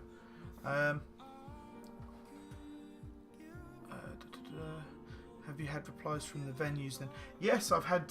So one is a standout at the moment, and it will hold enough for all of us plus 20% on last time. So it's quite a big venue,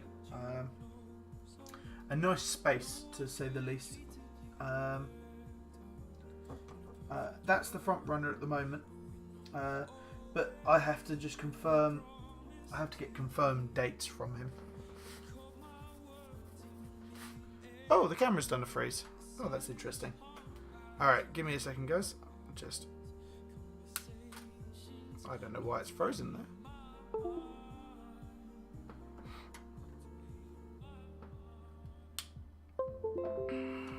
Okay. So this might look a bit funky on the screen for a second, but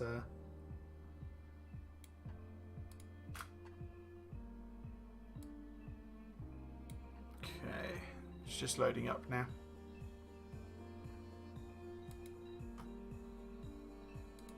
DSLR window, properties.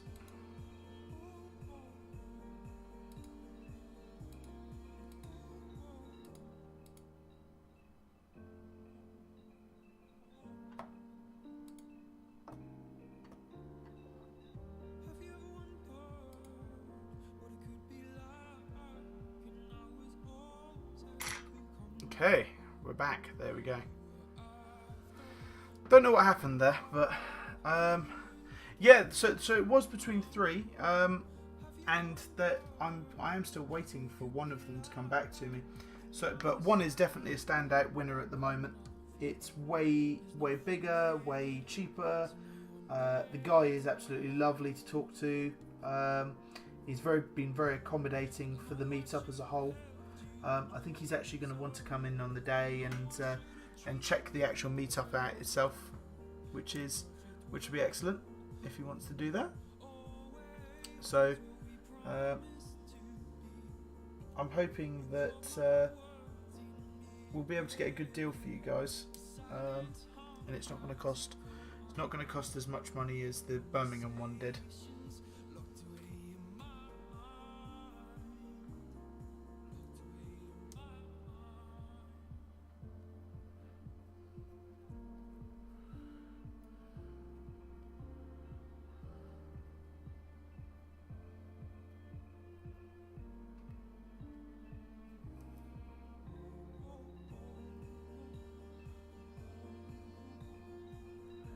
Okay, we're at a point where it's pretty clean now. So all I'm going to do quickly is I'm just going to go along this and give it a quick wipe so that it's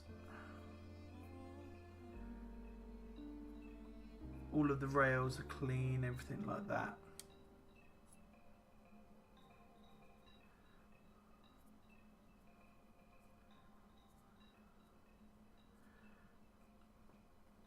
Big old bit of dust in that one.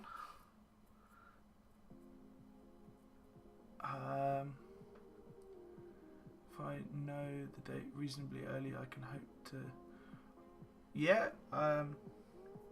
So there's the flights down will be very cheap. I fly up to Glasgow sometimes for work, and the flights up are pretty cheap. It's a nice little journey actually as well.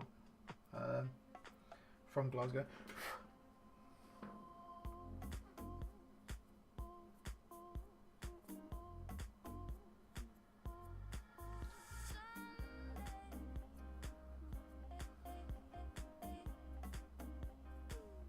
Okay.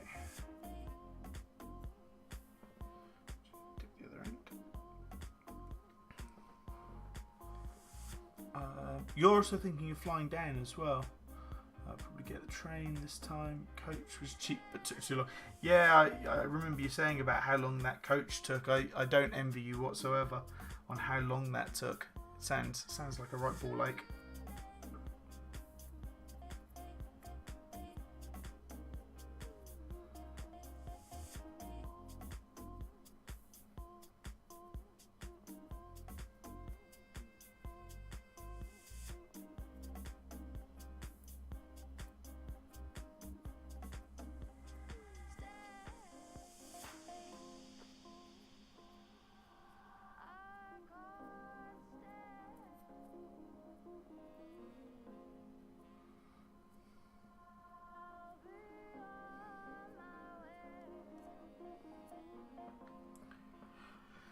So,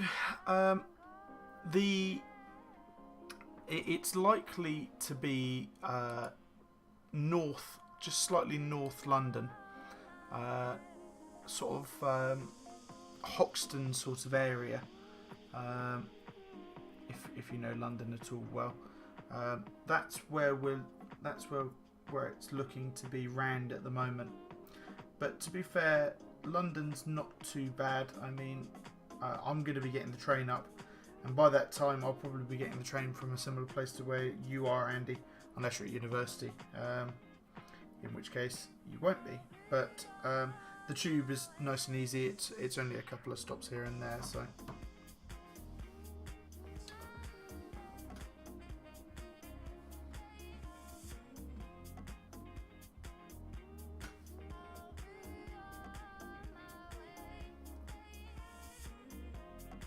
So I'm not sure why. He's put some pads of like masking tape almost just down round it. I'm not sure why he's going to have done that, because it shouldn't be making contact there. I'll just find out why he's done that, because I don't want to rip up the work that he's done really.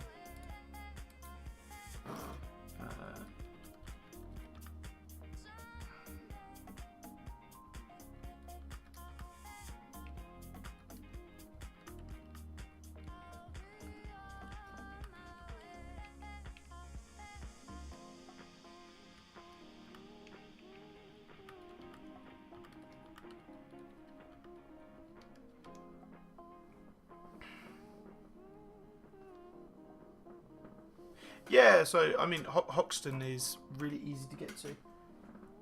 Oh, I'm nudging it with just the corner of my chair for some reason.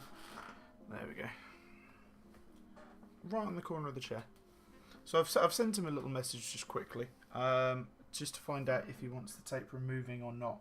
I'm thinking possibly that it might be a good idea to remove the tape and swap it for hockey tape, because hockey tape is, in my opinion, a much better sound dampener than sort of plasticky tape.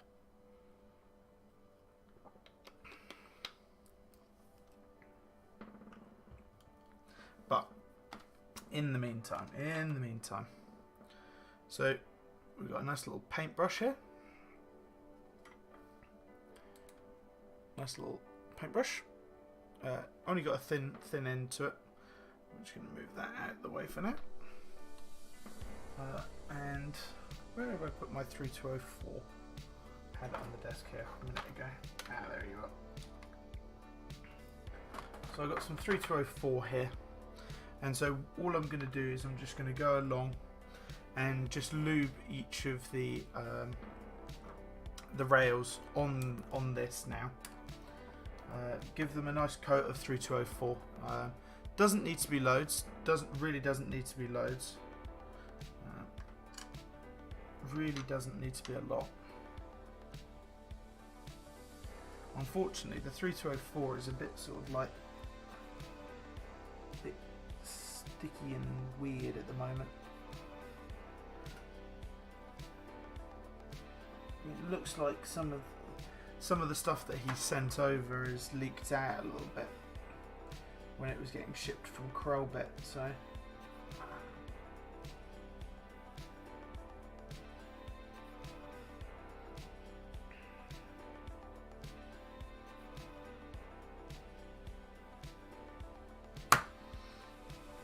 Okay.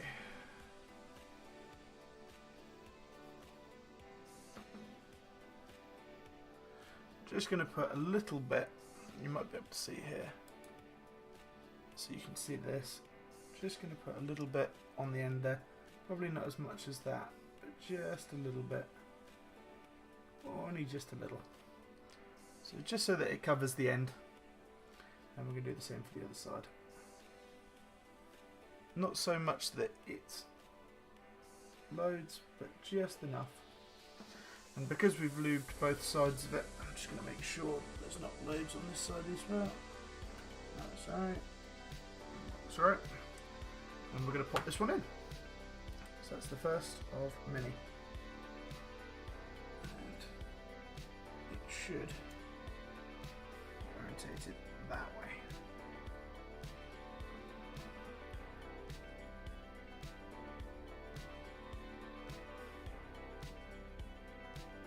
Nice and smooth. Nice and smooth. So I'm just going to continue doing these now. Just nice and slowly. If you go guys can see this too well. So just lubing this rail here. So the rails, if I show you guys. So you can see the rail just here, just in there. It's very difficult to show you. I'll just put it upside down. So it's very, very difficult showing you guys this. Just there. That's the rail there. Yeah? So we're just going to put a little bit of lube along that, and then a little bit along the actual slider itself, and that'll be enough lube. Don't need loads. You do not need loads of lube.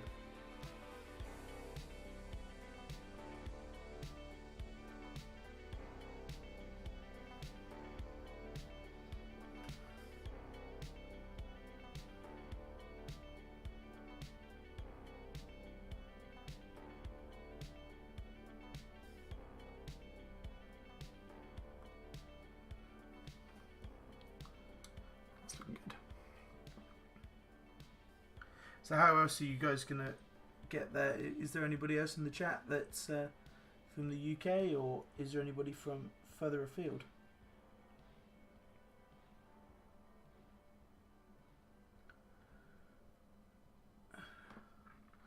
Stocks is going to be flying down.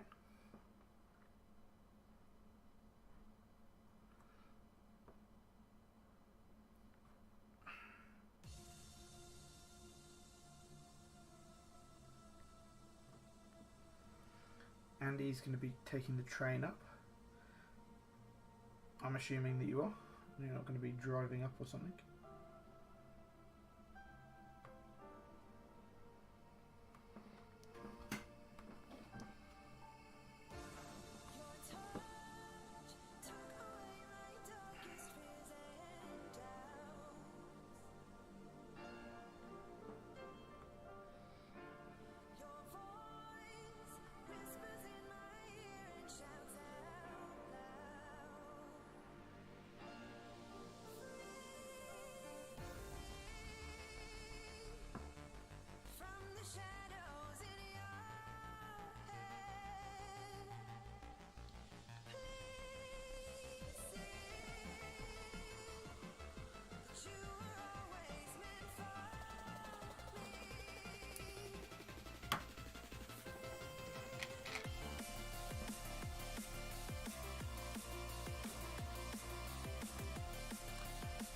Three hours and 40 minutes from Skegness. Wow. That was a long ass time. Are you going to be sharing the journey with anybody else, or is it only the that's going to be coming from Skegness or the area around there?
so those will be separate.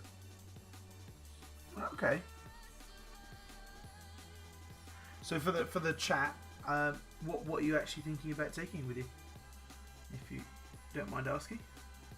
And if Stocks, if you're coming along, and Andy and Dan, what are you guys thinking about bringing? I'm assuming that Dan will bring his canoe.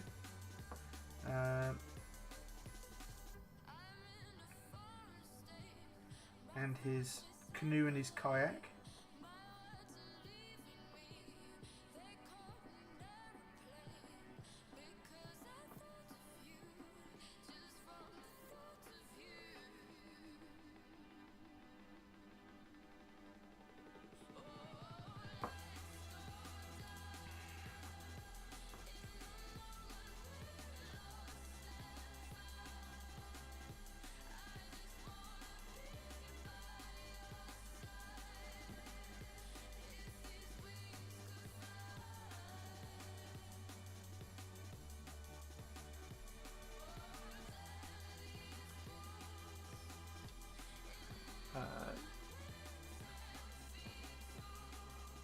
So Andy says, my Daisy, I think, hopefully.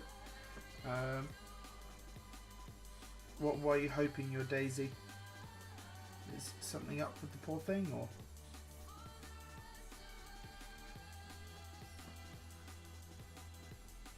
Are you not going to have the tofu by that stage?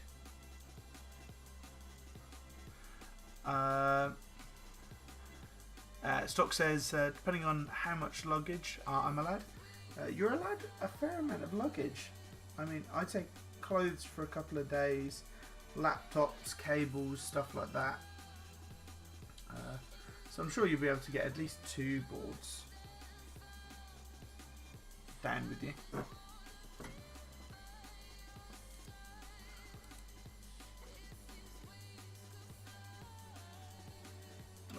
doing the wrong route.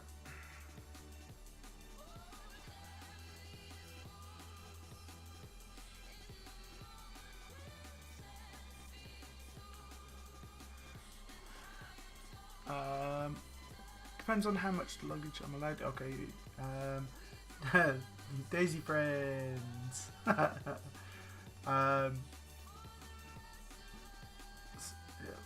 Andy, you don't have to talk to us about your problems. I mean, size has never been a problem for me in Stocks.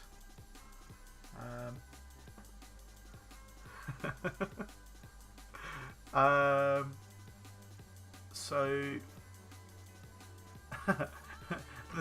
Yeah, but the TX87 is an absolute monster. That thing is more than a beast. It's huge. I keep doing the wrong row.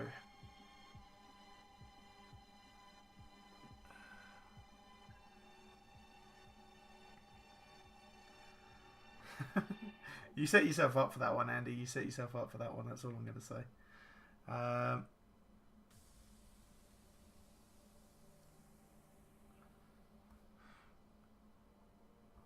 I'm expecting to see this Alps board though, at the very least, Stocks. I would very much like to see that. Sounds an interesting build. Oof, oof, oof. Stocks coming in with the love. Has the music stopped once again? Video paused. Want to continue? Of course, of course.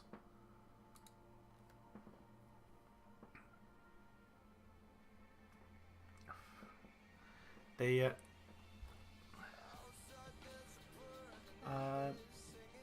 hello SSSK1, who I believe, in fact I don't know this for sure, but I'm assuming that they are the proud owner of this board. SSK1, are you the owner of said Topra board?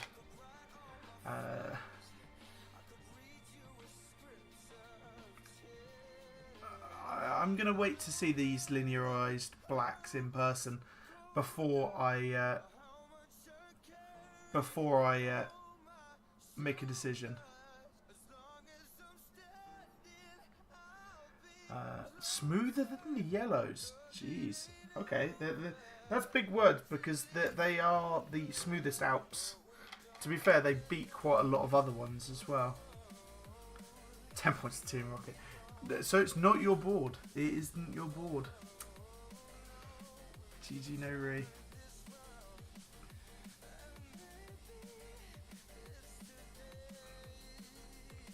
Oh, it is your board. Sorry, getting mixed up here. I'll probably take the FXT, the keycat, etc. Not the plank ortho.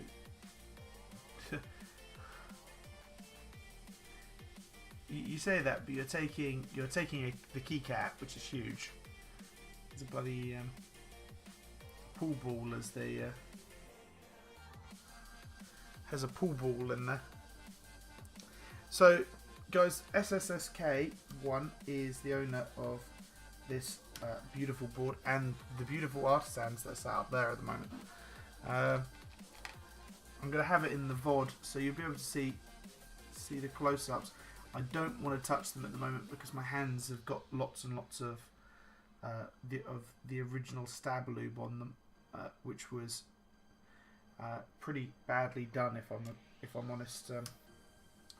If I'm honest, mate. You'll be able to see in the VOD how much lube that he used, but he sort of poured is probably the best word. Poured lube into the stabs, whereas you want to be very gentle with the amount of lube.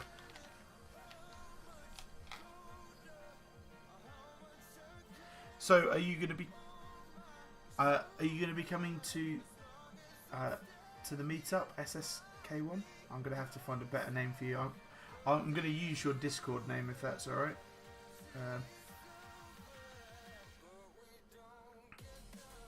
Gaines, boys, he's going to be coming to the meetup swole as fuck.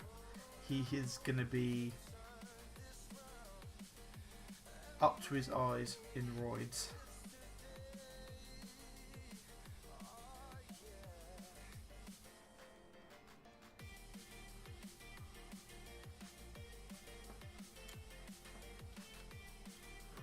Got a flyer's pack. Disappeared.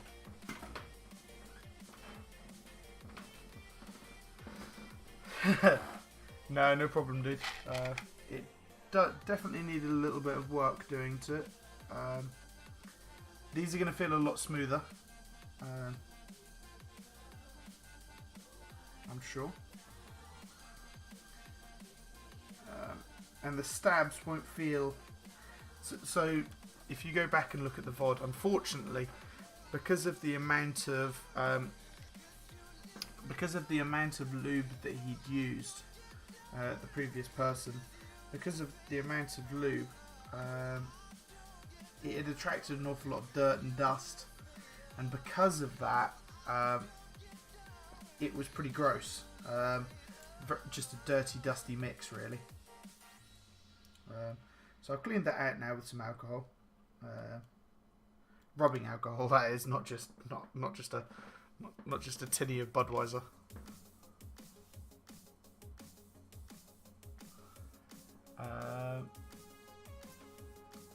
Yeah, this is Dalsu. He's on the MKUK Discord.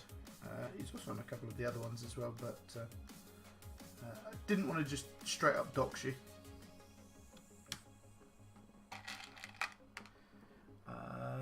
Won't be going to the meetup. No, don't have any time to be travelling to London anytime soon. Oh, that's a real shame. It would have been nice to have actually met you in person, and you could have tried some of the BKE heavies and stuff like that, which I have on my Nova Touch.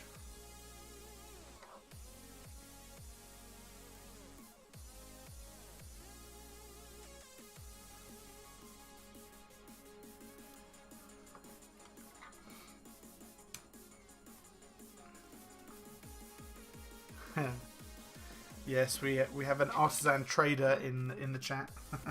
Artisan connoisseur. No, they're impressive set of artisans that you've got there. They are really nice. I love the blue Brobot. The Reaper is rare, but I definitely prefer the Brobot. It looks very cool.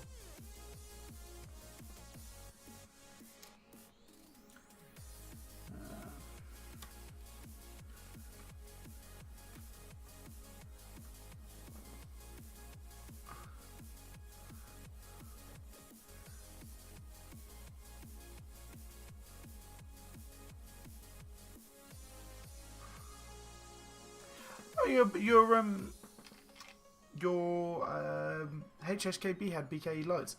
So I really like the feel of BKE lights. I just needed that little bit extra to be able to sway me towards BKEs. So I got the BKE heavies. They feel just perfect for me. I do like quite high weights though.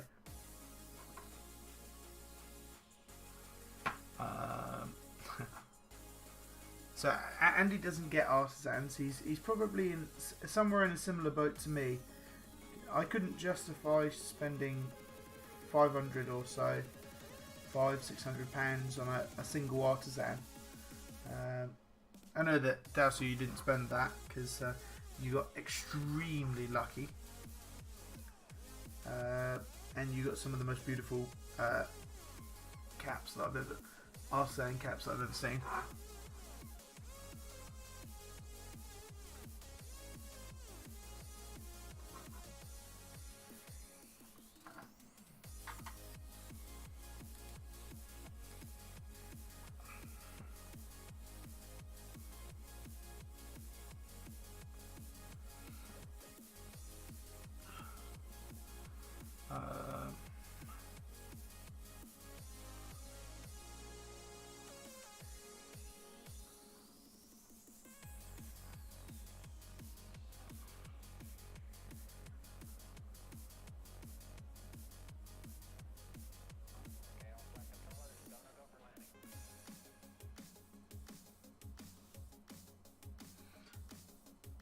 So I got very lucky acquiring all of those. For sure, the Frog and the Reaper are a set called Dark Tides. The Frog was given, and the Frog was given to me as a gift. Well, it's an extremely generous gift from whoever gave it to you. I'm more than happy to receive this as a gift from you if you're willing to give it to me.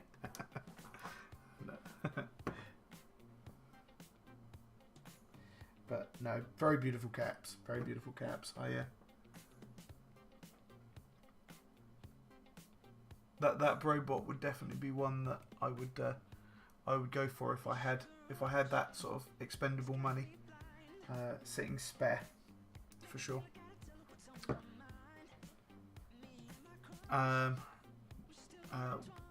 Whatever happened to that Mayhem? What Mayhem is that you're speaking of? Stocks. I'm assuming that wasn't that question wasn't pointed towards me.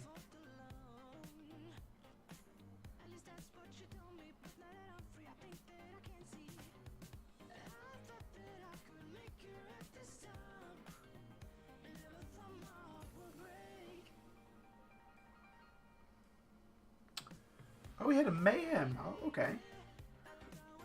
Got any pictures of that, Delson?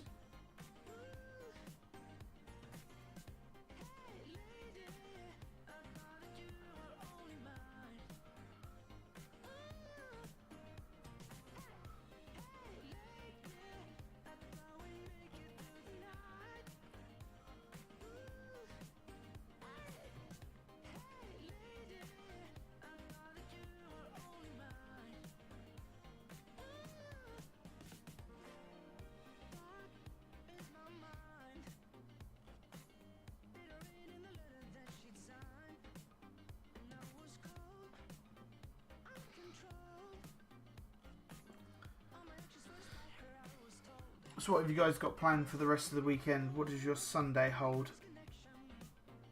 My Sunday holds going to a wedding fair.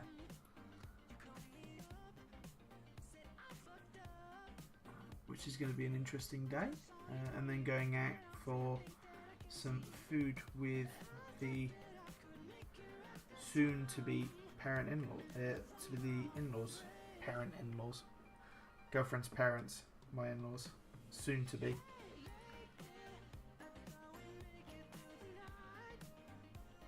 Revision.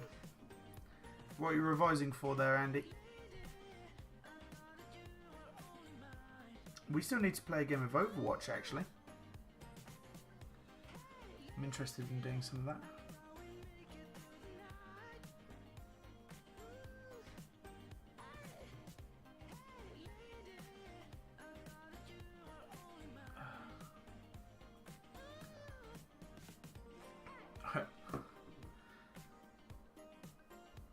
So I'll see you on Overwatch tomorrow then, Andy. Is that what you're saying to me there?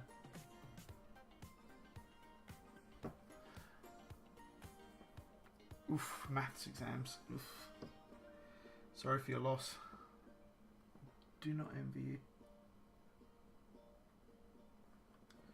I'm just gonna...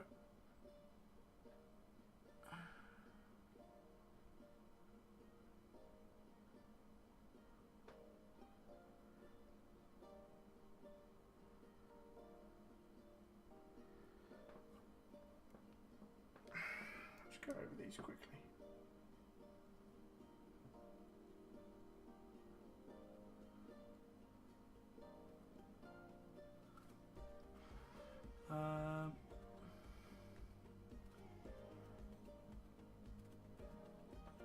Yeah, I mean, so Overwatch, I'm a bit hit and miss on. I'm not very good at it. Well, I say not very good at it. I'm okay. I play an awful lot of Diva. I've got some pretty nice like quadras and stuff like that. Throwing her ult into places. But I'm not ranked or anything like that, so don't get your hopes up on good gameplay. So, Stocks, you were meant to go to a wedding fair. You're not getting married, are you, Stocks?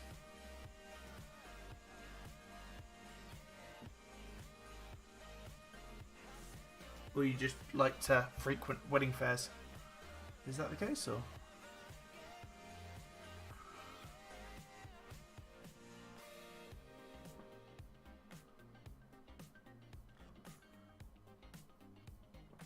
You got engaged in September. Oh, congratulations, Stocks. Congratulations. I didn't know.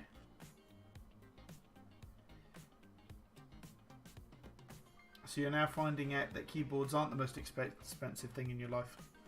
Much like I've been finding out.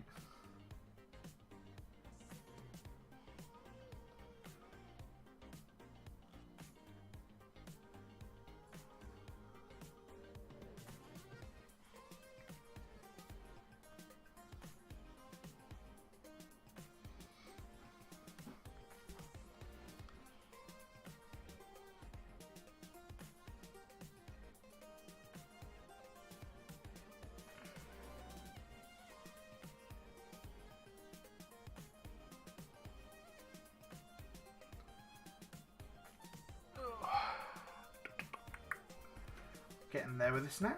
It's we're just taking my time on just making sure that each and every one of these is lubed up nicely.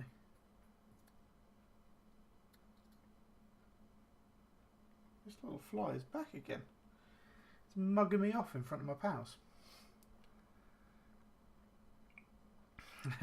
Who would have known, A-Stocks? Who would have known? It's not as if your dad was probably telling you to save up your money and be careful around girls and all of that sort of stuff.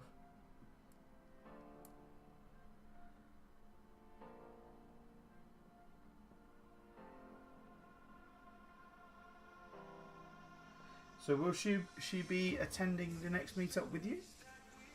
And the other question is does she have her own board?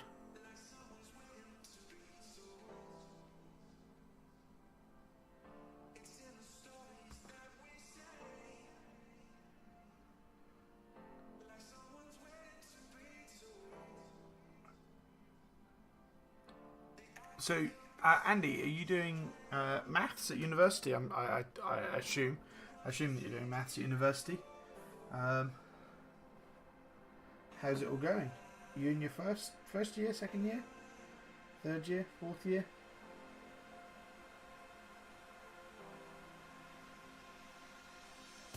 When I say fourth year, you're retaking your third, or are you in a 5-year course?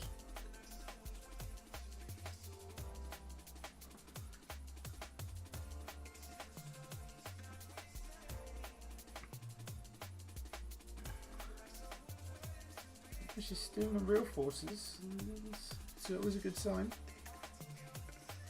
I mean, if she immediately picked up the Cherry MX Brown board and went, "This is my favourite board," then time to give her the heave ho, you know. Albeit I've heard that you're quite a fan of Cherry MX Browns, huh?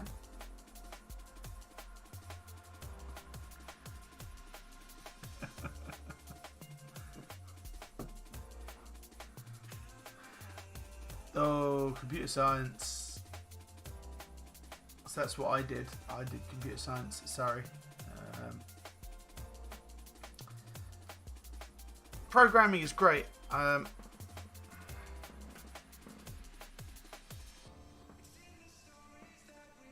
It is quite a lot of the stuff that I learnt on my computer science course is completely out of date at this point, though.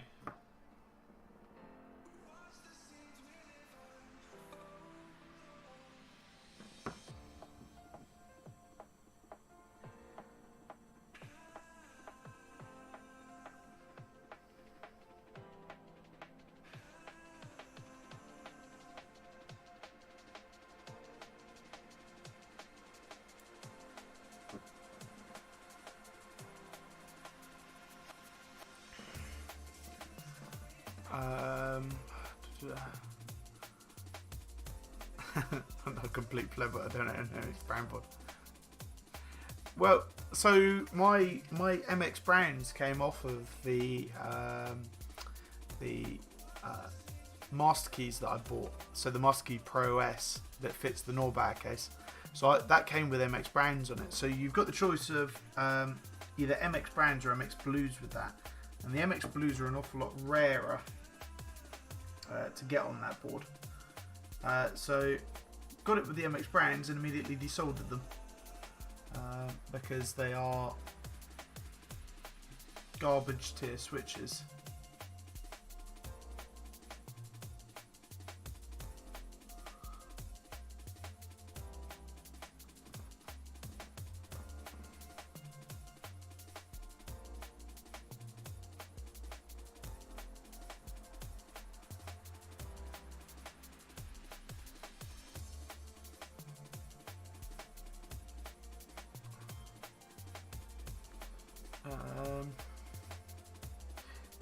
Cherry Blues, I'll agree, they are quite nice. I had multiple Cherry Blues boards, but unfortunately they are rarer, and it was from CEX, so I bought the board from CEX online. Bought it for very cheap compared to what you can find on eBay and stuff like that, and it was just named as underscript, pretty much. They didn't know what switches there were, but it was a Master Keys Pro S Cherry MX. That's what it was marketed as. So, and it said RGB, so it ticked all of the boxes for me because I was going to bin the switches no matter what. And so it ticked all of the boxes. Bought it, turned up, and it had brands in it. So, yeah. I still have the brands from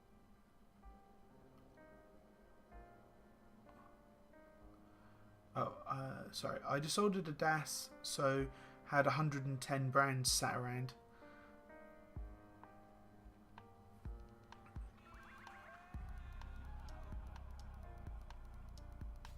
You still have the brands from your CM? I haven't flushed them yet. Not as of yet. They have got the RGB housing, these ones, so they might stay a little longer.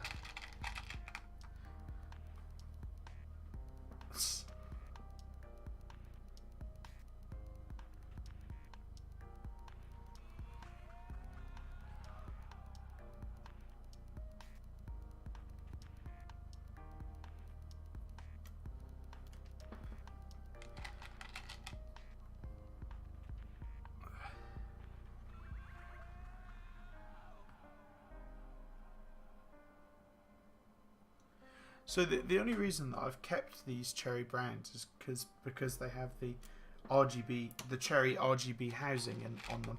So they've got that sort of creamy bottom and the clear top. That's the only reason that I've kept them. Because I may think about... I've got a potential idea of maybe using them in something else. Or with a different stem at the very least. So maybe putting an Aristotle stem in there, sorry. Maybe a better idea for it.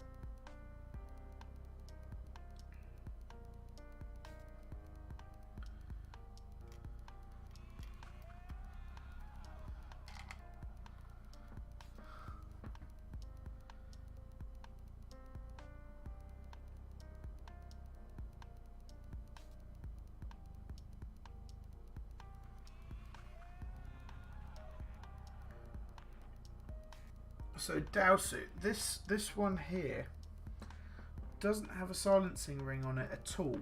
There is no spare silencing ring either. So I don't know what has happened to this silencing ring. So I'm going to put it up in the top right hand corner for the extra keys, you know. And maybe we can leave that up there. Albeit, actually, I say that, less silencing ring. So let's just pop that back out. It's obviously just fallen off. Put that silencing ring back on.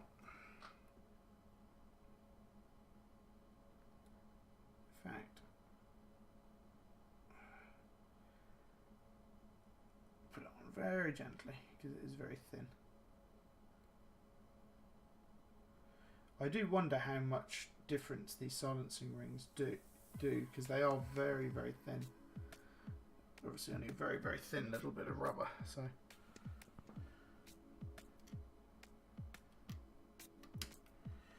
that's another one.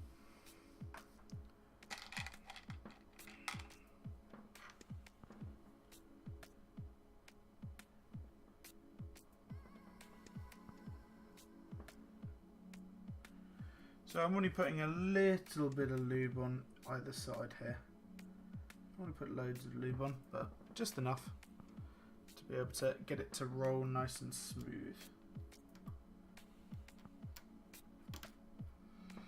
So we're about halfway, just about halfway now.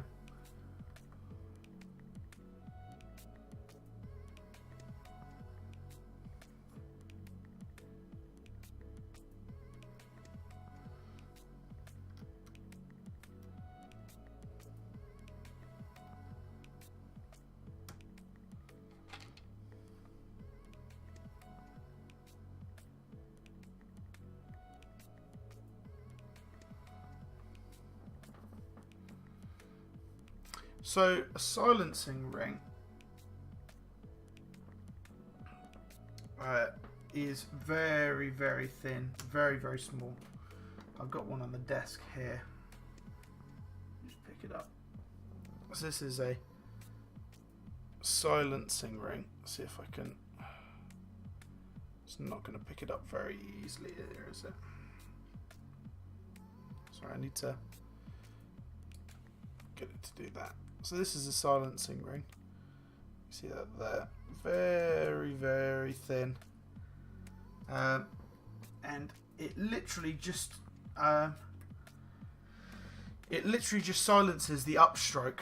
That's its only job. It is when the slider comes back up, it just doesn't give it that click, that plastic on plastic click that you get with Topra. And it just lessens it ever so slightly. So you can get better ones. The ones that these are very thin, I'll be fair. The ones that I've got in my Nova Touch are like a very thin piece of foam, probably like 5 or 6 times as thick as this, and they do quite a good job of dampening the upstroke. A normal O-ring, you can add a normal O-ring onto the other side of it, and that'll just dampen the keycap going down. So.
Yeah, one thing that will definitely be the case is for the space bar and some of the other switches, they'll feel a lot more consistent than they do currently.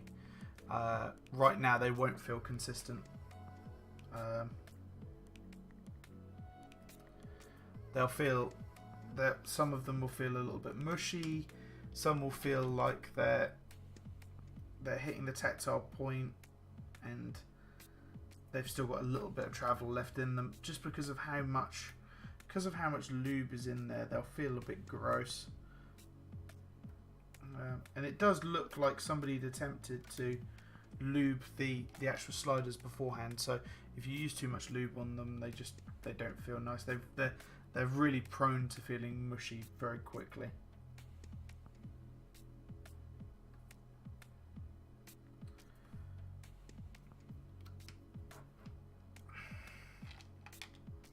Whoop. We have a runner, boys.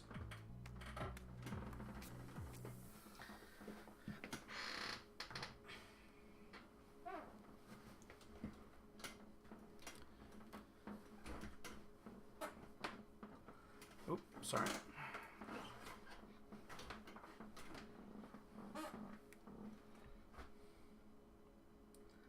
Need to definitely get a better camera mounting position. I'm not going to keep bumping it all of the time. I'll sort that out for next time then.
So now that I'm thinking about it, I'm a little bit confused why they put tape on the plate, because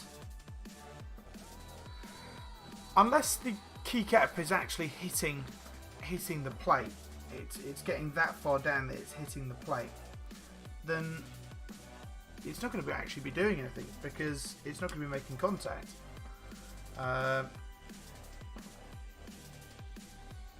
Because on cherry stabilizers, the reason that you do it is because it makes actual contact with the PCB, and it makes a noise, and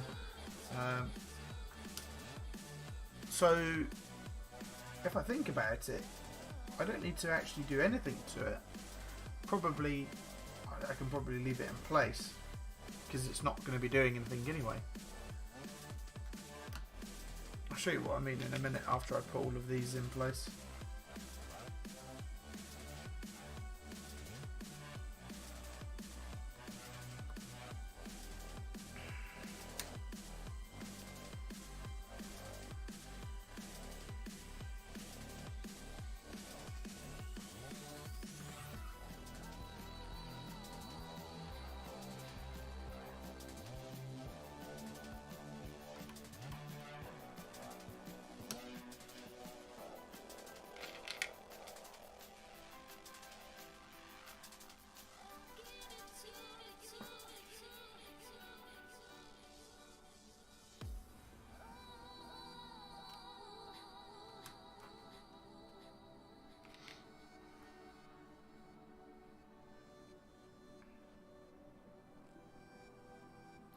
So what are you guys' thoughts on the music?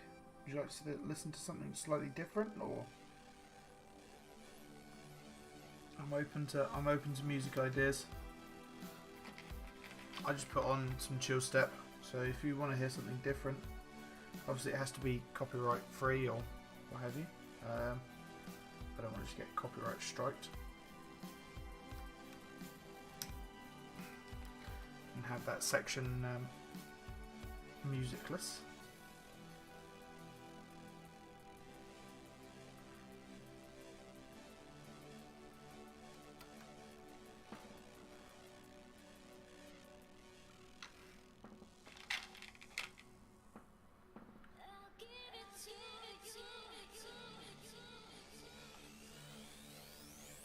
So we've been live for nearly 2 hours and 40 minutes now. It's taken quite a lot longer than I expected. I expected this to take about an hour, 2 hours maybe. So it's been going pretty slowly, I think. Definitely going to need some games of League of Legends after this to be able to relax on down.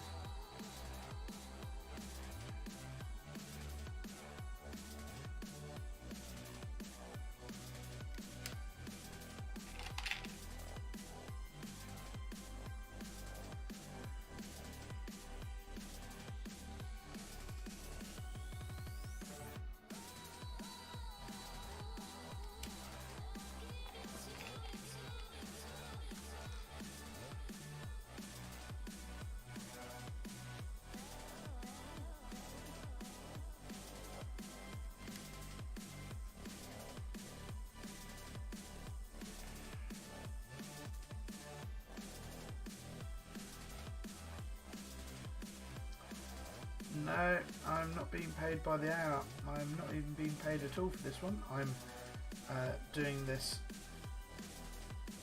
for free. I'm helping him out for this one. He helped me out getting some lube and sorting the Telios out and stuff like that. So there's sort of a bit of thanks. I'm doing this one. What would be pro rata? He is getting a free ride.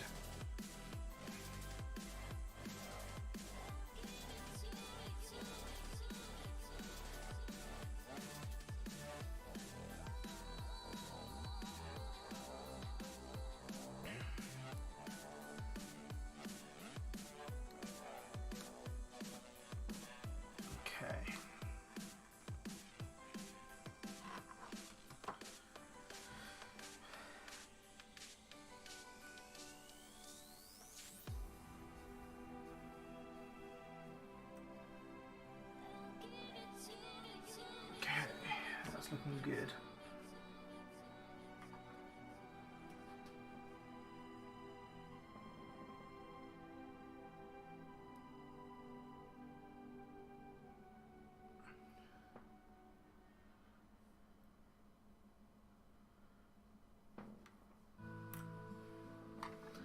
Okay, so there is one missing. One of these little O-rings missing, and it's not. I haven't seen anything drop on the floor the whole time. So there is one O-ring missing, which is one of the stabilised keys.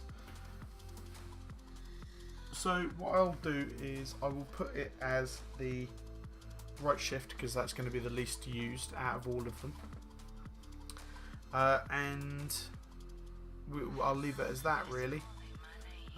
Every other key is stabilised. Every other key has got silencing rings on them. So let's just get a bit of, just got a little bit of multi-purpose silicone grease. Great stuff, great stuff. But really do not want to be using an awful lot of this. Do not want to be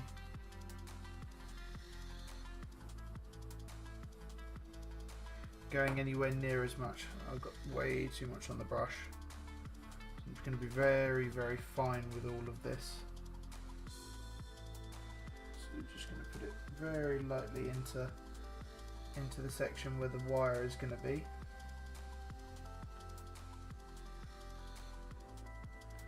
Unfortunately, there is still a little bit of the previous lube there, so I've cleaned it out as much as I could, but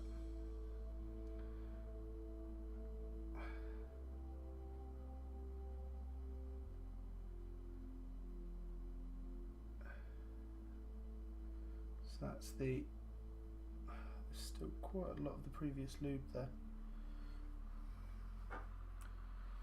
I've managed to move it out of the way enough that it's not going to be in the way.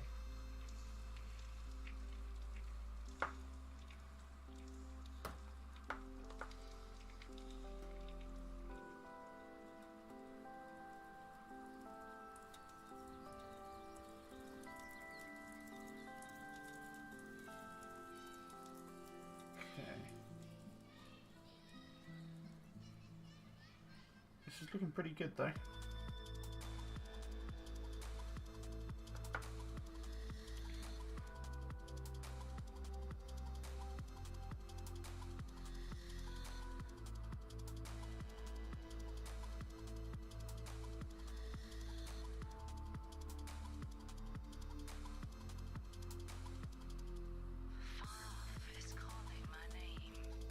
That's looking good. So now what I'm going to do is I'm just going to lube where the stab wire goes. There's just a little bit of car super lube in there.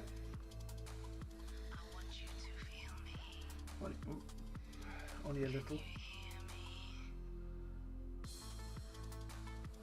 Not so much that the previous guy had done to it.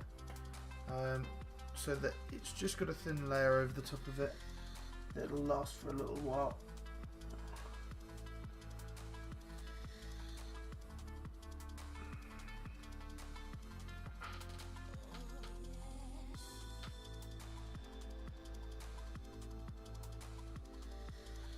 Okay, so now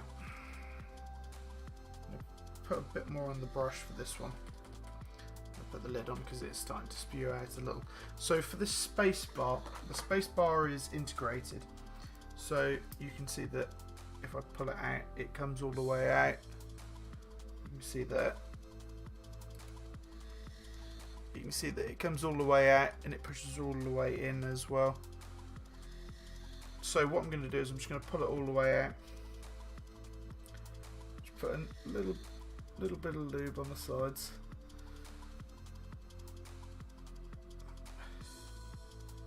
Again, not anywhere near as much as the previous guy, and I'm just going to fill into the well as well,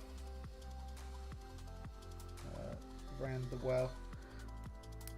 So you can see now it's got some lube on it there. You can probably see. A little glistening. So I'll just do the same to the other side as well. Yeah, I might need some more lube on the brush. Again, you just don't want to be using as much lube as the other guy did. That was pretty overkill.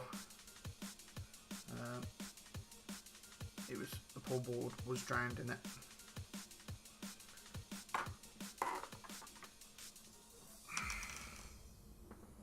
Oh. So this is the one that kept popping out before. So we'll have to keep an eye on that for a second. So you don't want it just popping out.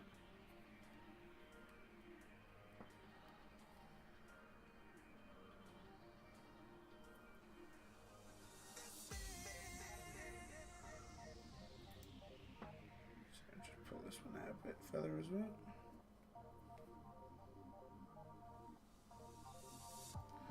Okay, that looks good. Just do this internal rail as well. And the backward side. Internal rail and the back side.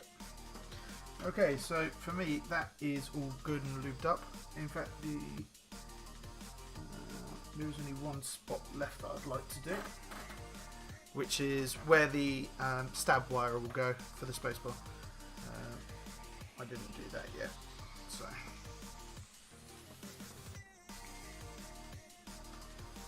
the stab wire just runs along in here, and along in here, and that.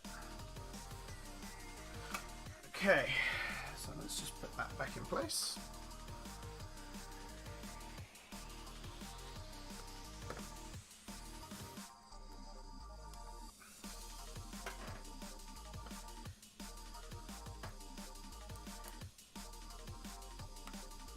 Okay, so just clips in nice and easily. Not a difficult process with these. Just pop that back up. So all you got to do is get it. For these stab wires, all you got to do is, so the stab wires come loose. Just get rid of a bit there. They come loose nice and easy. Just get the focus in properly. So you can see the stab wire. So here and here. So what you do is you slide it in place so that it's in on both sides. So that's in on both sides. It flips over into place. So it's still in place and it just clips down. Yeah, that's the stab wire in place.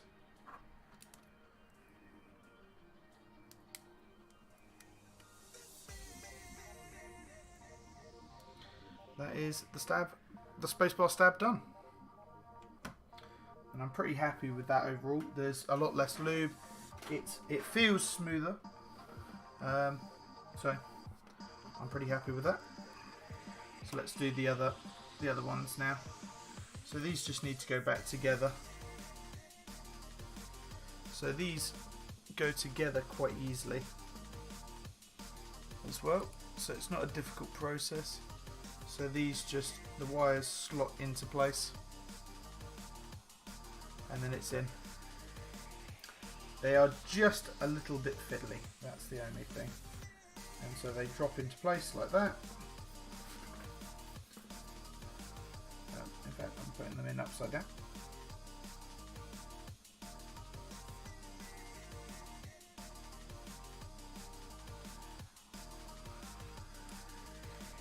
They go in. Oh, come on, drop in.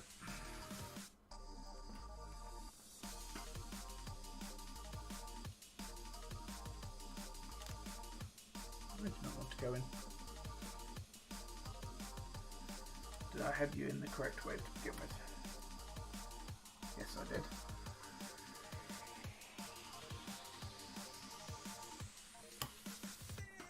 And that just clips into there. And so now we have a spacebar, which is, I say it should move, just moves in and out nice and easily. Very smooth actually.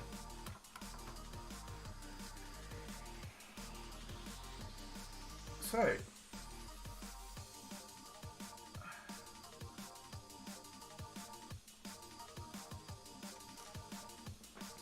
So what I'm tempted to do is, because this one keeps falling out, I'm tempted to put this, I'll put this onto the right shift.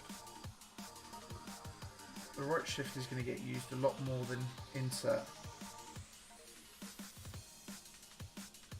Okay, so that's together. That's in place. So we're just going to drop it in. Drops in nice and easily.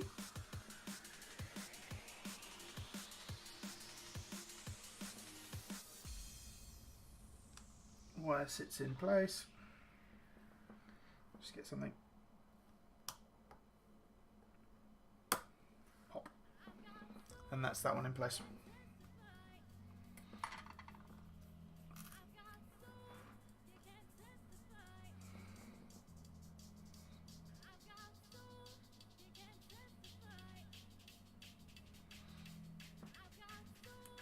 So let's do it this way around. So put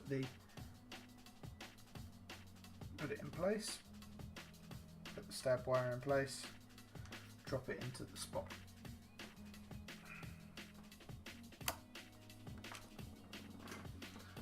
And bosh, it's in place. And so for the final one, we'll do the same thing as what we just did then.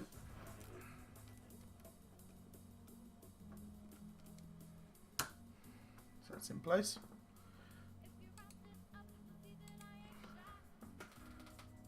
Put the wire in place. So the wire is in. Just drop it into its little holder and pop. That is now all of them bar one switch in place.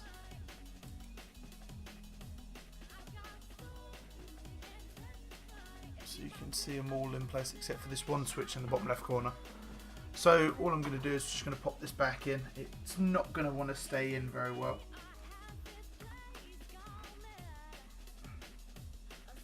I think it's actually the housing that's maybe a bit screwed, because if you have a look at the slider,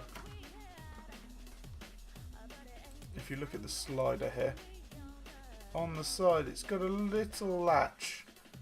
Can you see the little latch? Just about see the little latch there, and so that's what retains it in place. And so it seems that it's not retaining it particularly well. Let's see if I can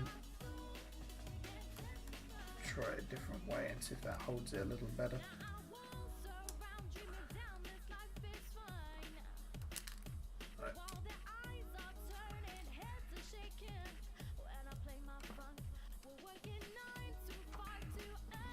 Okay, so I'm happy with how that is.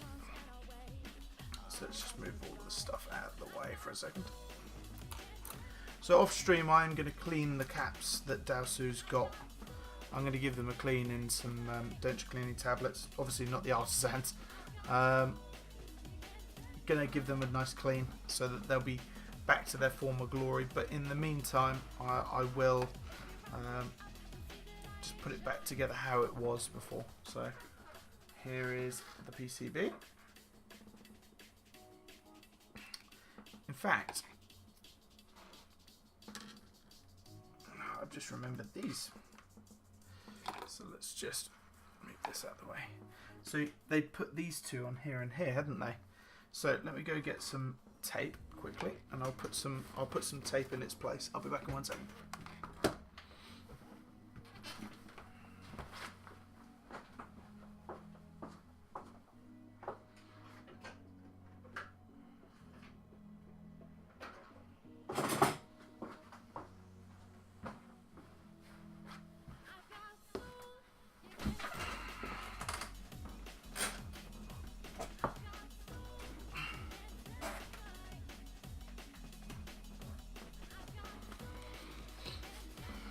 Okay, so let's just realign that a little bit.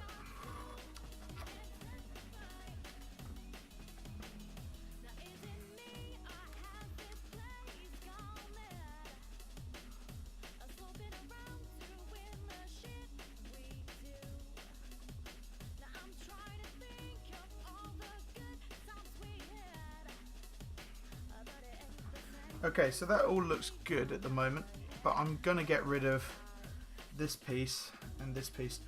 This one is, you might be able to see it, I don't know how well, I'm not going to lift it off the table. You might be able to see it, but this is lube. This is all lube on the top of there, quite a lot of it as well. So that's going to be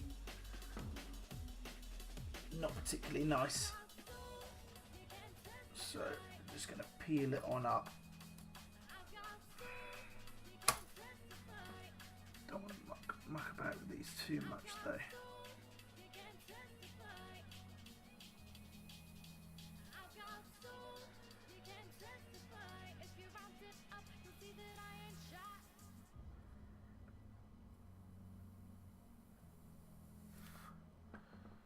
So let's see if I can get in a bit closer to show you guys. That is all lube on there. I ripped it a little bit, but that's just lube. So the guy previously had really gone to town with the lube, hoping that more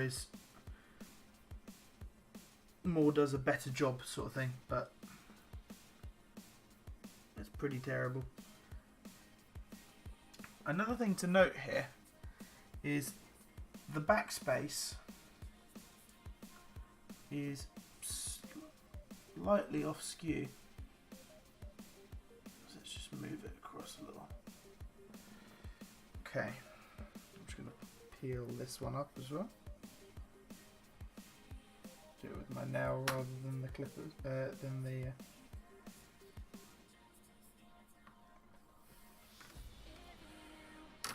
Okay. That one had far less lube on it.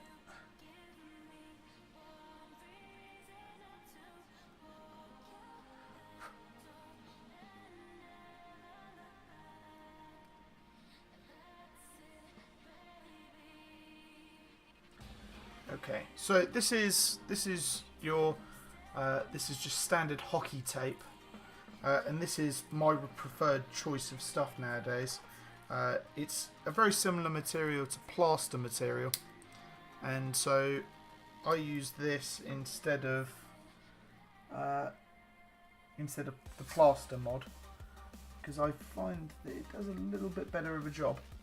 So let's just cut a small piece off.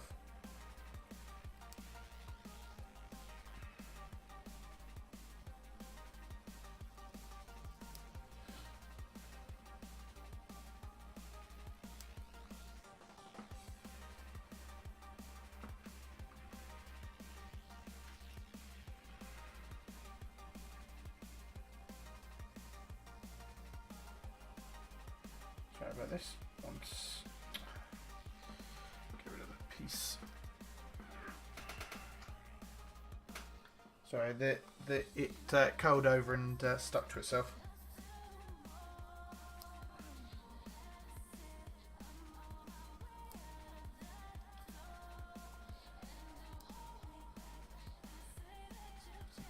Okay. So a small piece. We're just going to put it just here, in exactly the spot where the previous one was. Doesn't have to be neat, it's just where it's going to be making contact. So we'll just make sure that it's fully down.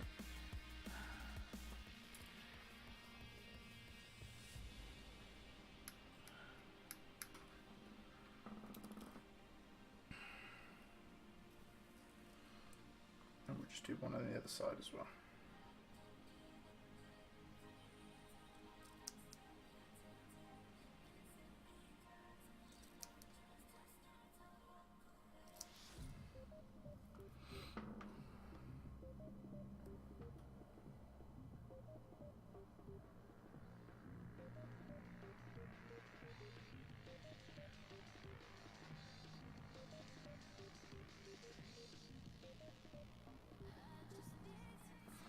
There we go. So this hockey tape is literally just to reduce the clack that you would be getting on the downswing of the stabs.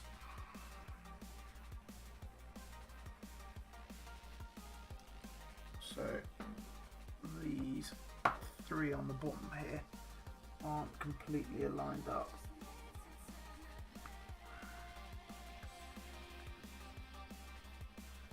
Okay, that overall looks pretty good.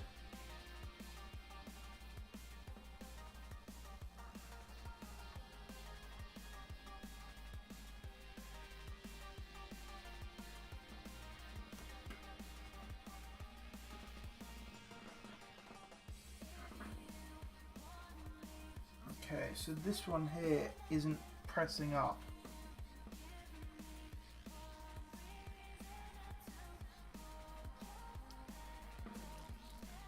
Not want to press up.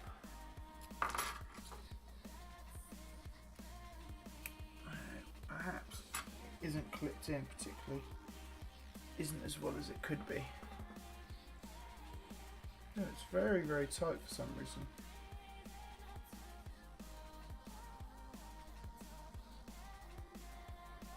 There you go, it's loosened right up now.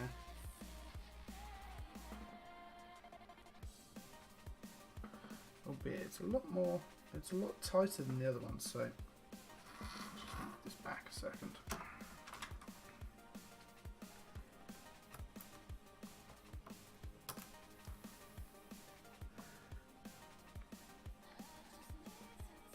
Ah, that's why.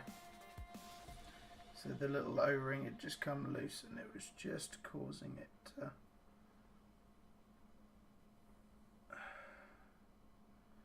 not sit entirely right.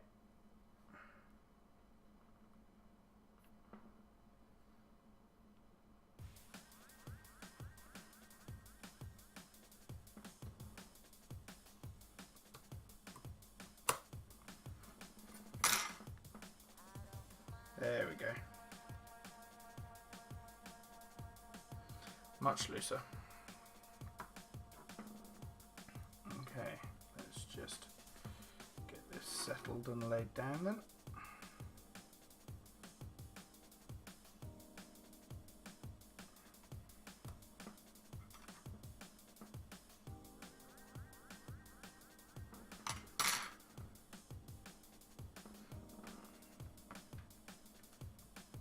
Okay, are all of them sitting upright?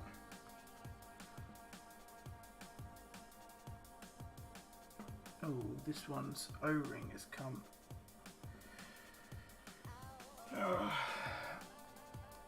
This one's O-ring is sort of swooped around somehow.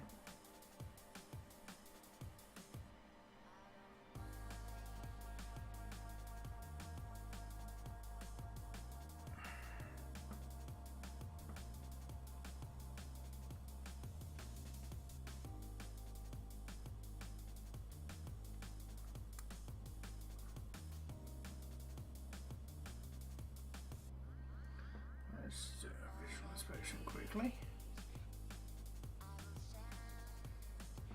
No, all of the other ones look fine to me.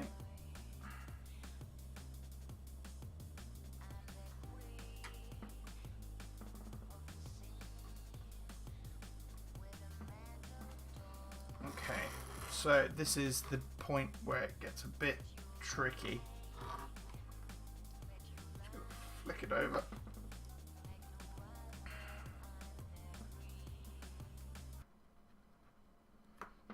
Music's decided to stop.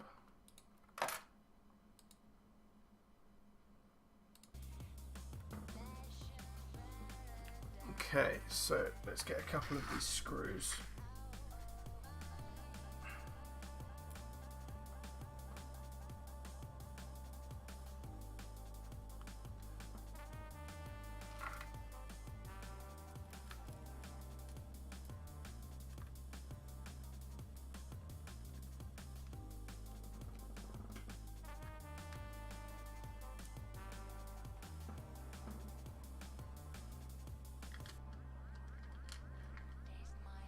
So this is going to be a bit of trial and error now, and maybe something that I come back to off stream, because this can be a real pain in the arse So it's now a case of getting the domes all aligned up and to a point where I'm happy with the domes and that they're pressing correctly and everything like that. Unfortunately, this process does take an awfully long time, because if one of the domes isn't quite right, you have to unscrew all of these screws again, start over with trying them in different spots, different positions, everything like that.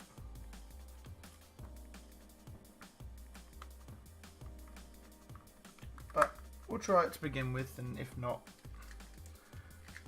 the last time that I did something like this, it took a couple of goes, so.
So I'll be putting the VOD of this up online. On my YouTube channel. For those who are joining a little late, so you can check the full repair out. I say repair, it wasn't as much of a repair as I had imagined it to be. But the full lubing and everything like that will be put up on my channel, so go check it out after. I'll probably be able to start it uploading tomorrow. It's likely to be quite a big file, seeing as we are now in 3 hours and 10 minutes, so 3 hours and 10 minutes of being live.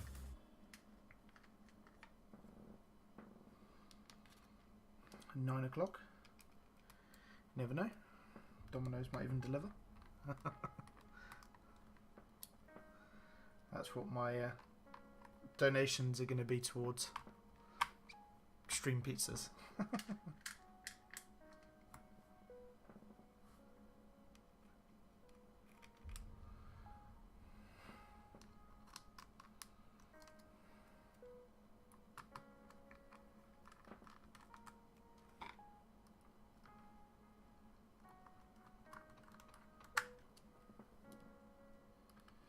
So I will go round in a minute and just give these all a good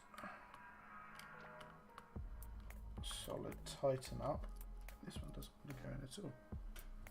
Why do you not want to go home?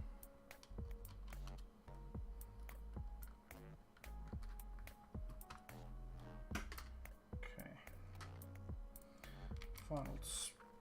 Final one. I'm not going to put it all back together just yet. I'm going to plug it into the breakout.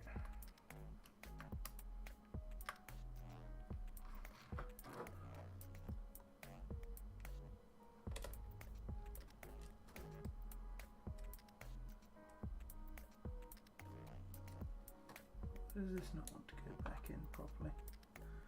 There we go.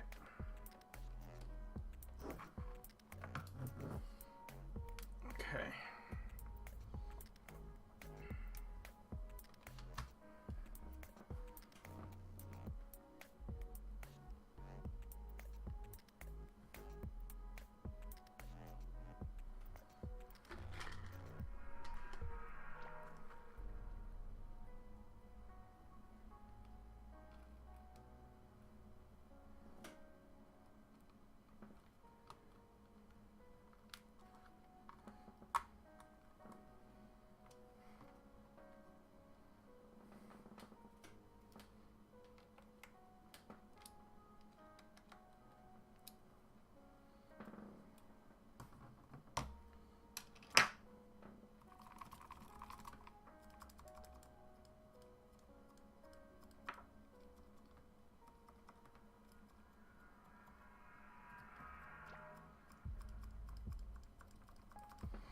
Okay, it's feeling pretty good.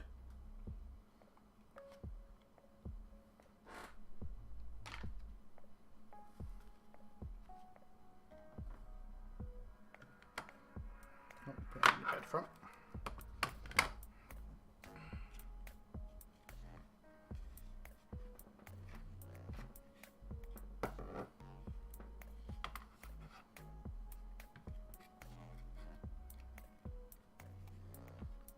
Fighting with this thing right now.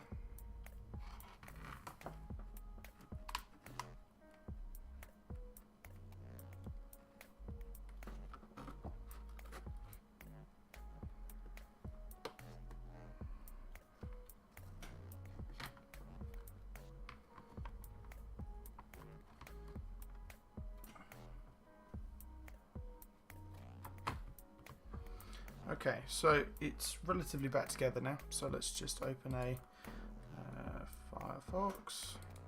Let's just open up a keyboard testing window.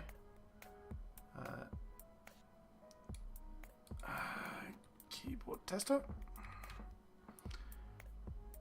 And launch. And let's just open a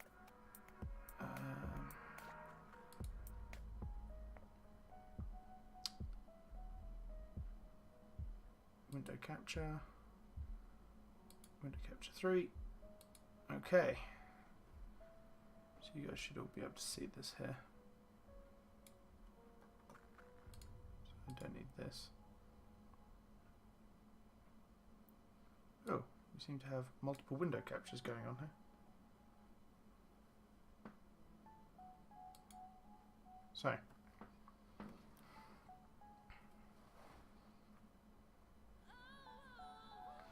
So what we'll just do is plug this one in. So just go through quickly.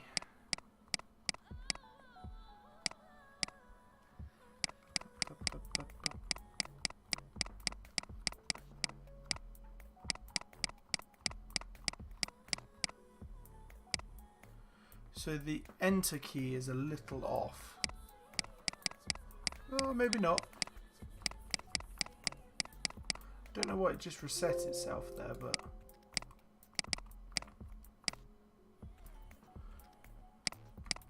the enter key does seem a little off. But oh.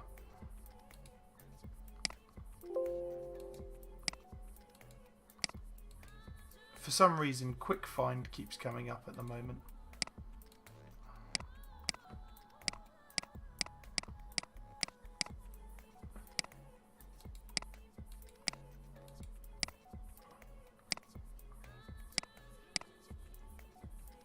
Oh yeah, that's... yeah. Yeah, so the only thing that... I mean...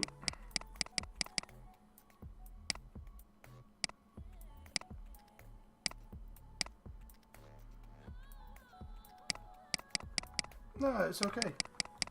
I think it was because of this quick find thing that it wasn't doing it. So, yeah, all of them are working, which is really good news.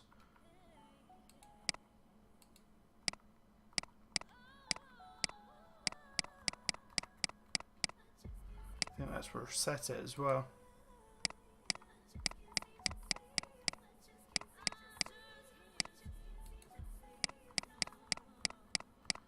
Yeah, so Dowsy, this feels incredible. For some reason, it's resetting it. I don't know why. But all of the keys are working, so they're all in working order. So if that's the case, what I'll do is I'm going to try and put this back together now, or relatively back together. In fact, I will just do one final tighten up.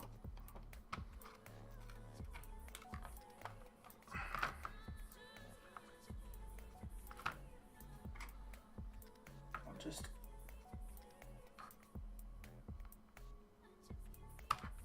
take this off the door support again.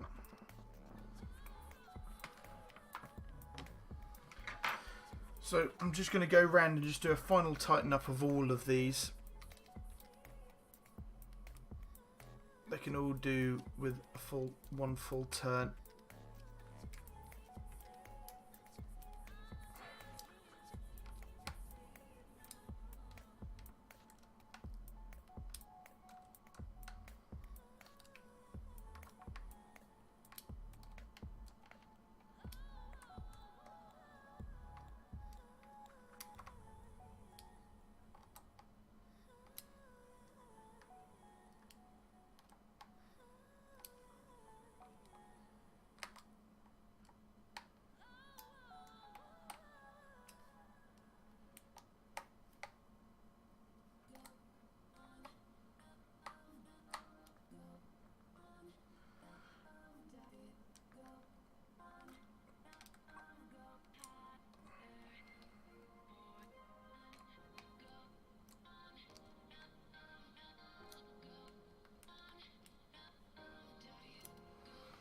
Okay.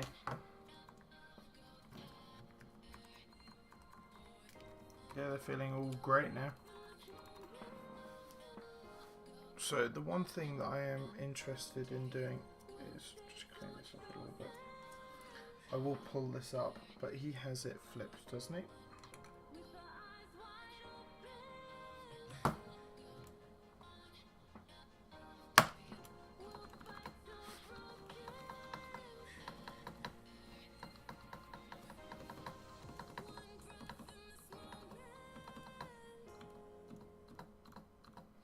That's quite a good sounding spacebar, to be fair. I just want to put the some of the stabilized keys back in place.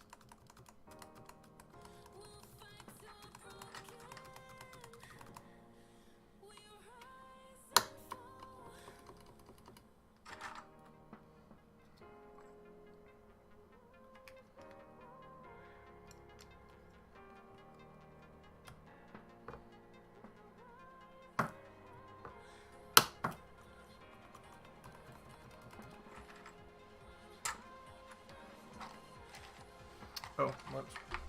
Forgot the space bar.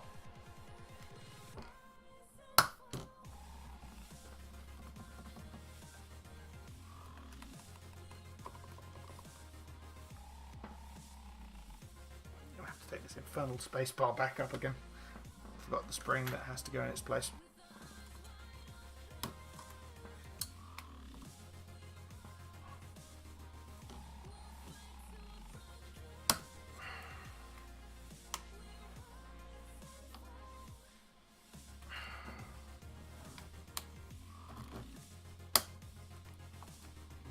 These are incredibly tight.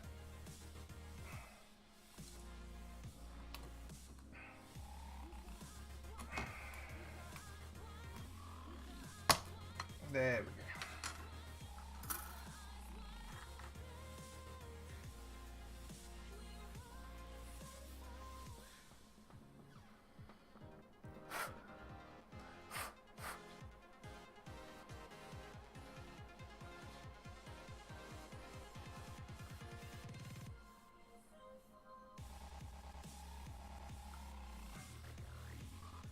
So the little spring doesn't add much, but a little bit of extra weight to it.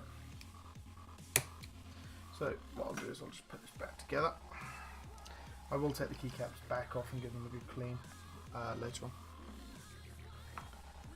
But for the purpose of the stream, I will get it put back together so that people can have that see, and I can also give them a little typing demonstration of the board after being lubed.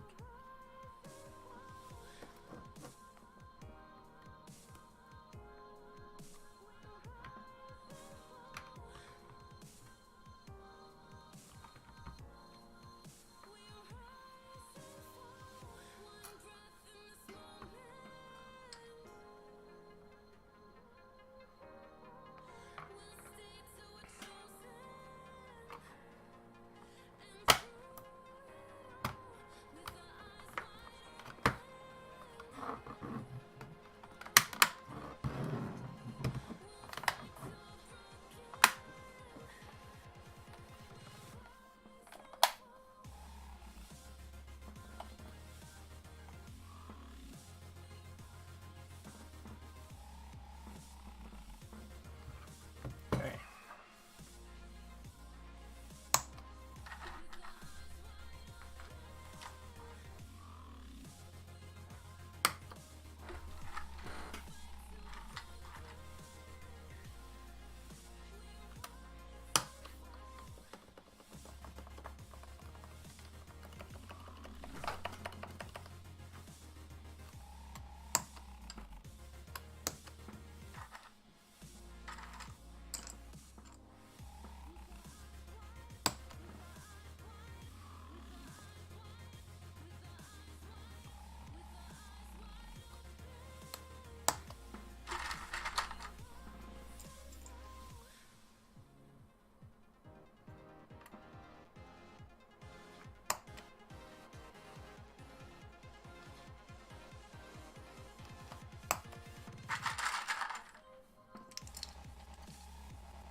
Keep that aside for a minute.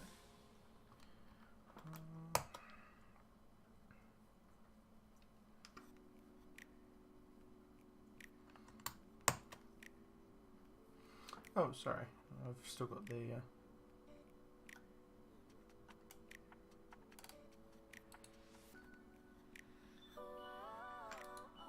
remove that. Sorry about that. Have that up in place in front of it.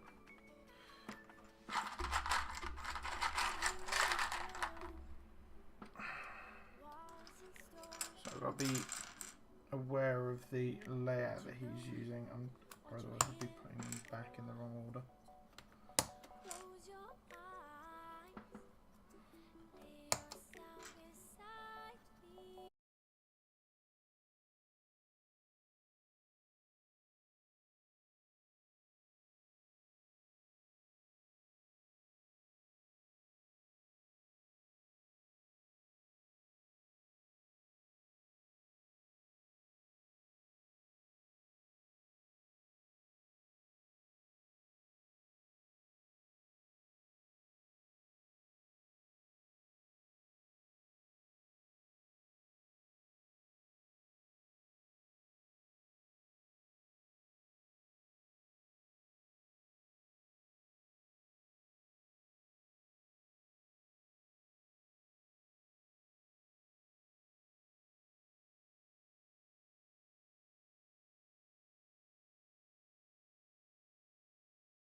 stabilize keys, not so much the space bar.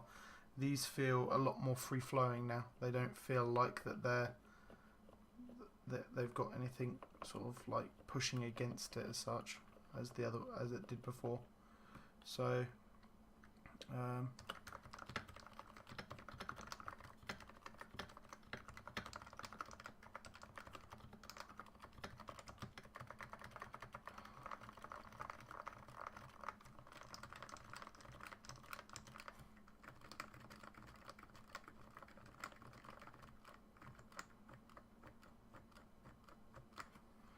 yeah, no, that feels excellent. Feels absolutely excellent. So the only thing that's going to happen off stream for this, to be fair, is that I am going to give all of the keycaps a good clean. You can see that there's a spot just here, and that was there before. I mentioned that to Dalsu, that there was an issue there.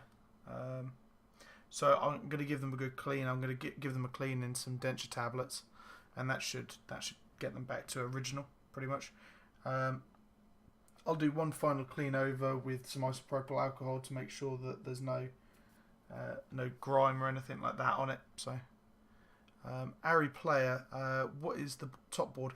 So this is my current, like the one that I'm currently using.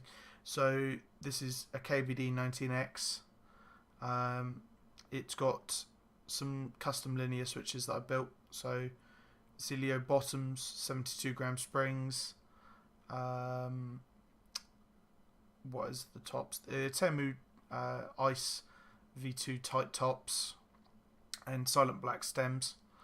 The keycap set, albeit it's a bit grubby, is a GMK Pristine from Z Frontier, and then the mods and the space bar and stuff like that. So the arrow keys and this, they are GMK Cyan that I bought off of Daniel on the MK UK Discord. Yeah, solid board. This board here, stock. It's got stock caps, but these you obviously weren't here for the beginning of this. So these artisans that you can see in the corner here, this one here and this one here, 1 in 6 in the world, 1 in 5 in the world, and this is probably worth somewhere in the region of £500 plus, maybe. Just this single cap on its own. I don't know how much this would be worth. And this Brobot in the top left, if you can see it a bit closer, this is also worth an awful lot of money as well. A Brobot V2, I believe. Don't know the specific model, but it's a lovely shade of dark blue. Yes, yeah, we were discussing that earlier. It is a weird market, but so Dalsu, who owns this board and owns the artisans, he got very, very lucky on both of the Reaper and the one in the Brobot in the top left. He won them from one of Control Alt's raffles. The frog he actually got given. I'm guessing probably to complete some sort of set. So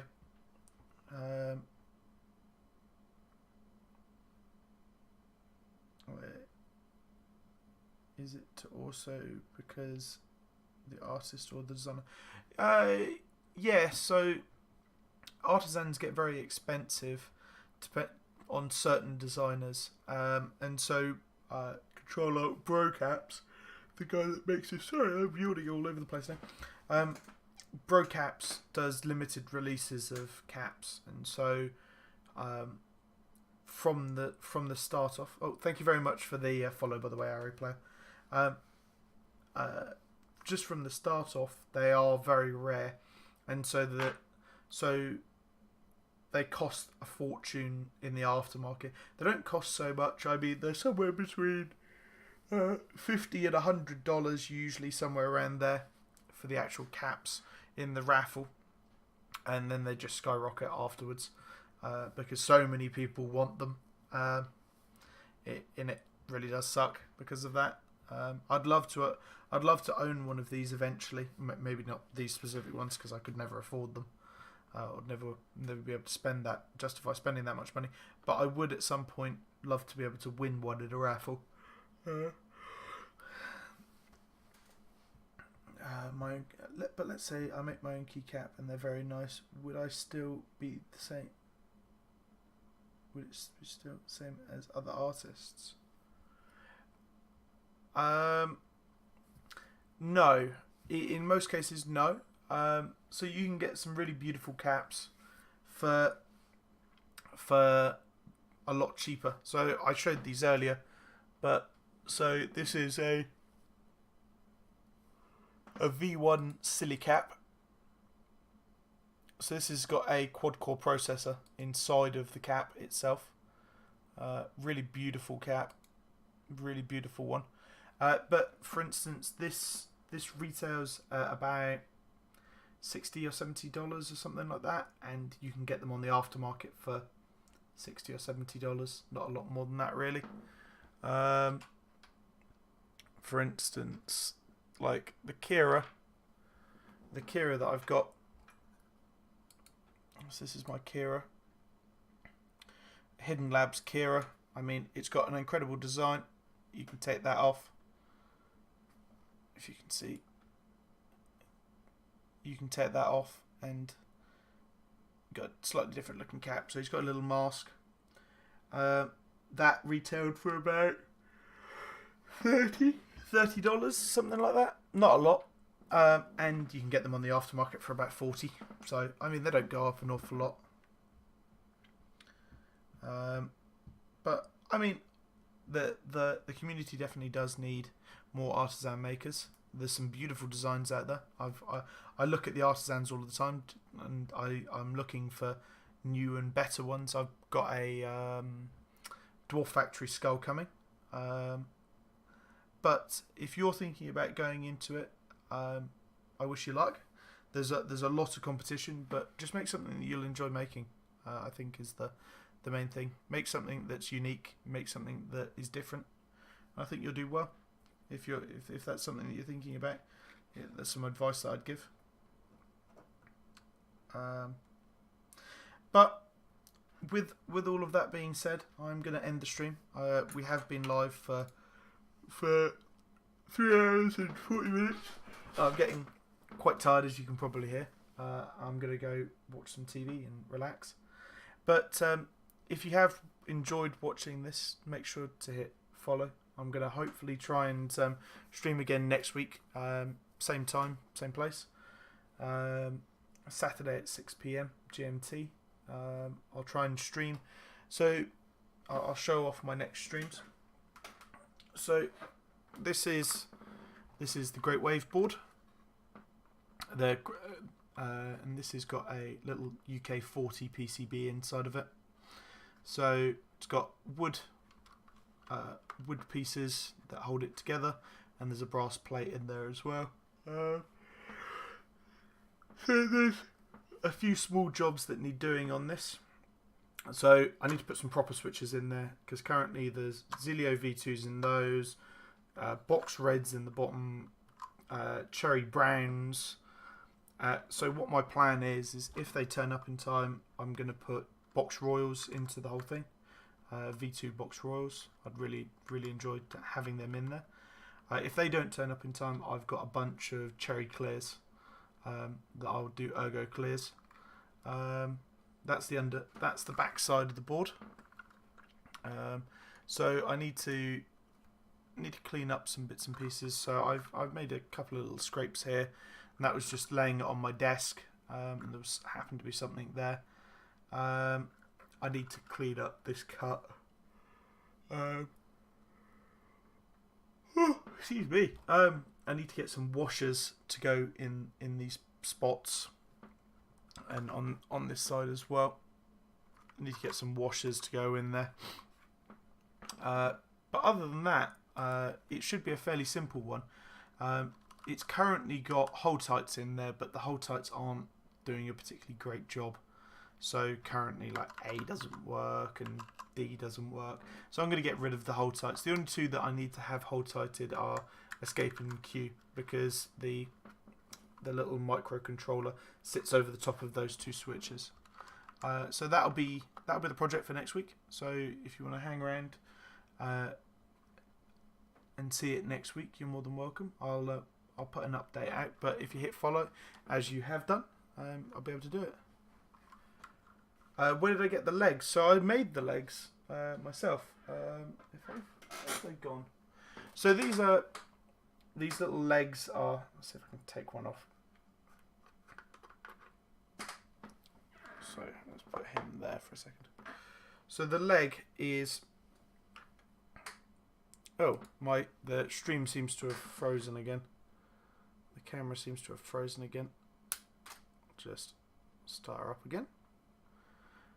Something seems to be going on with the camera where it's stopping itself. Not exactly sure why.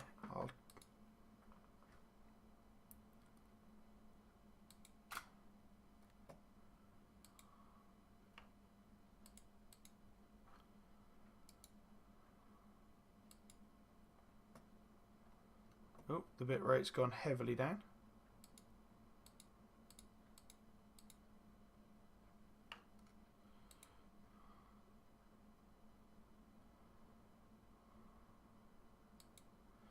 Okay, so we're back live and in place. There we go. So this is, I'll send you this after the stream, Alex, but this is just, it's two pieces. So I've glued a little, you can see if I hold it nicely. So this little end piece here is a little, almost like a little grub screw. And then this whole piece is like almost like a riv nut almost. And so I've glued them together, and they work perfectly as being a little case foot for it. And then everything else that's on the underside are just riv nuts. Just plain simple riv nuts. Not specifically used for the job. Not specifically used for the job that they're made, but yeah, and it just screws onto the bottom there. Just screws onto the bottom there. You can see I've made a little bit of damage to it, but it just screws onto the bottom, and it sits just nicely to give it a little. I mean, it doesn't give it an awful lot. I mean, if I put it in place, it's not a huge amount of angle, but just enough to prop it up just a little bit. And so that's build number one, and then so I've got the second build after that, which is this. If I get it, pick it up very carefully. So this is the other build. So none of these switches are installed. This is the 72 gram Telios lubed that I've done. Really beautiful. Really beautiful switches. I really love them. But this PCB is the Master Keys Pro S, and it's got RGB. You can just about see the RGB diodes in there. There you go. So it's got RGB diodes, but none of these are currently soldered in place. You can see my horrible desoldering job. Needs a bit of cleaning up, but. So that's going to be one of the next streams after that, after the UK 40, when the 72 gram springs finally get here. When they finally get here, I'll be doing that, and then I'm hoping to have a couple of more client builds coming up after that. So yeah, if there's anything that anybody needs any help with or anything like that, I'm always about. So. Thank you very much, guys. You know where I am on Discord, so if I am on there, drop me a message and have a really great evening. Have a really, really nice evening and a really good weekend. So, see you later, guys.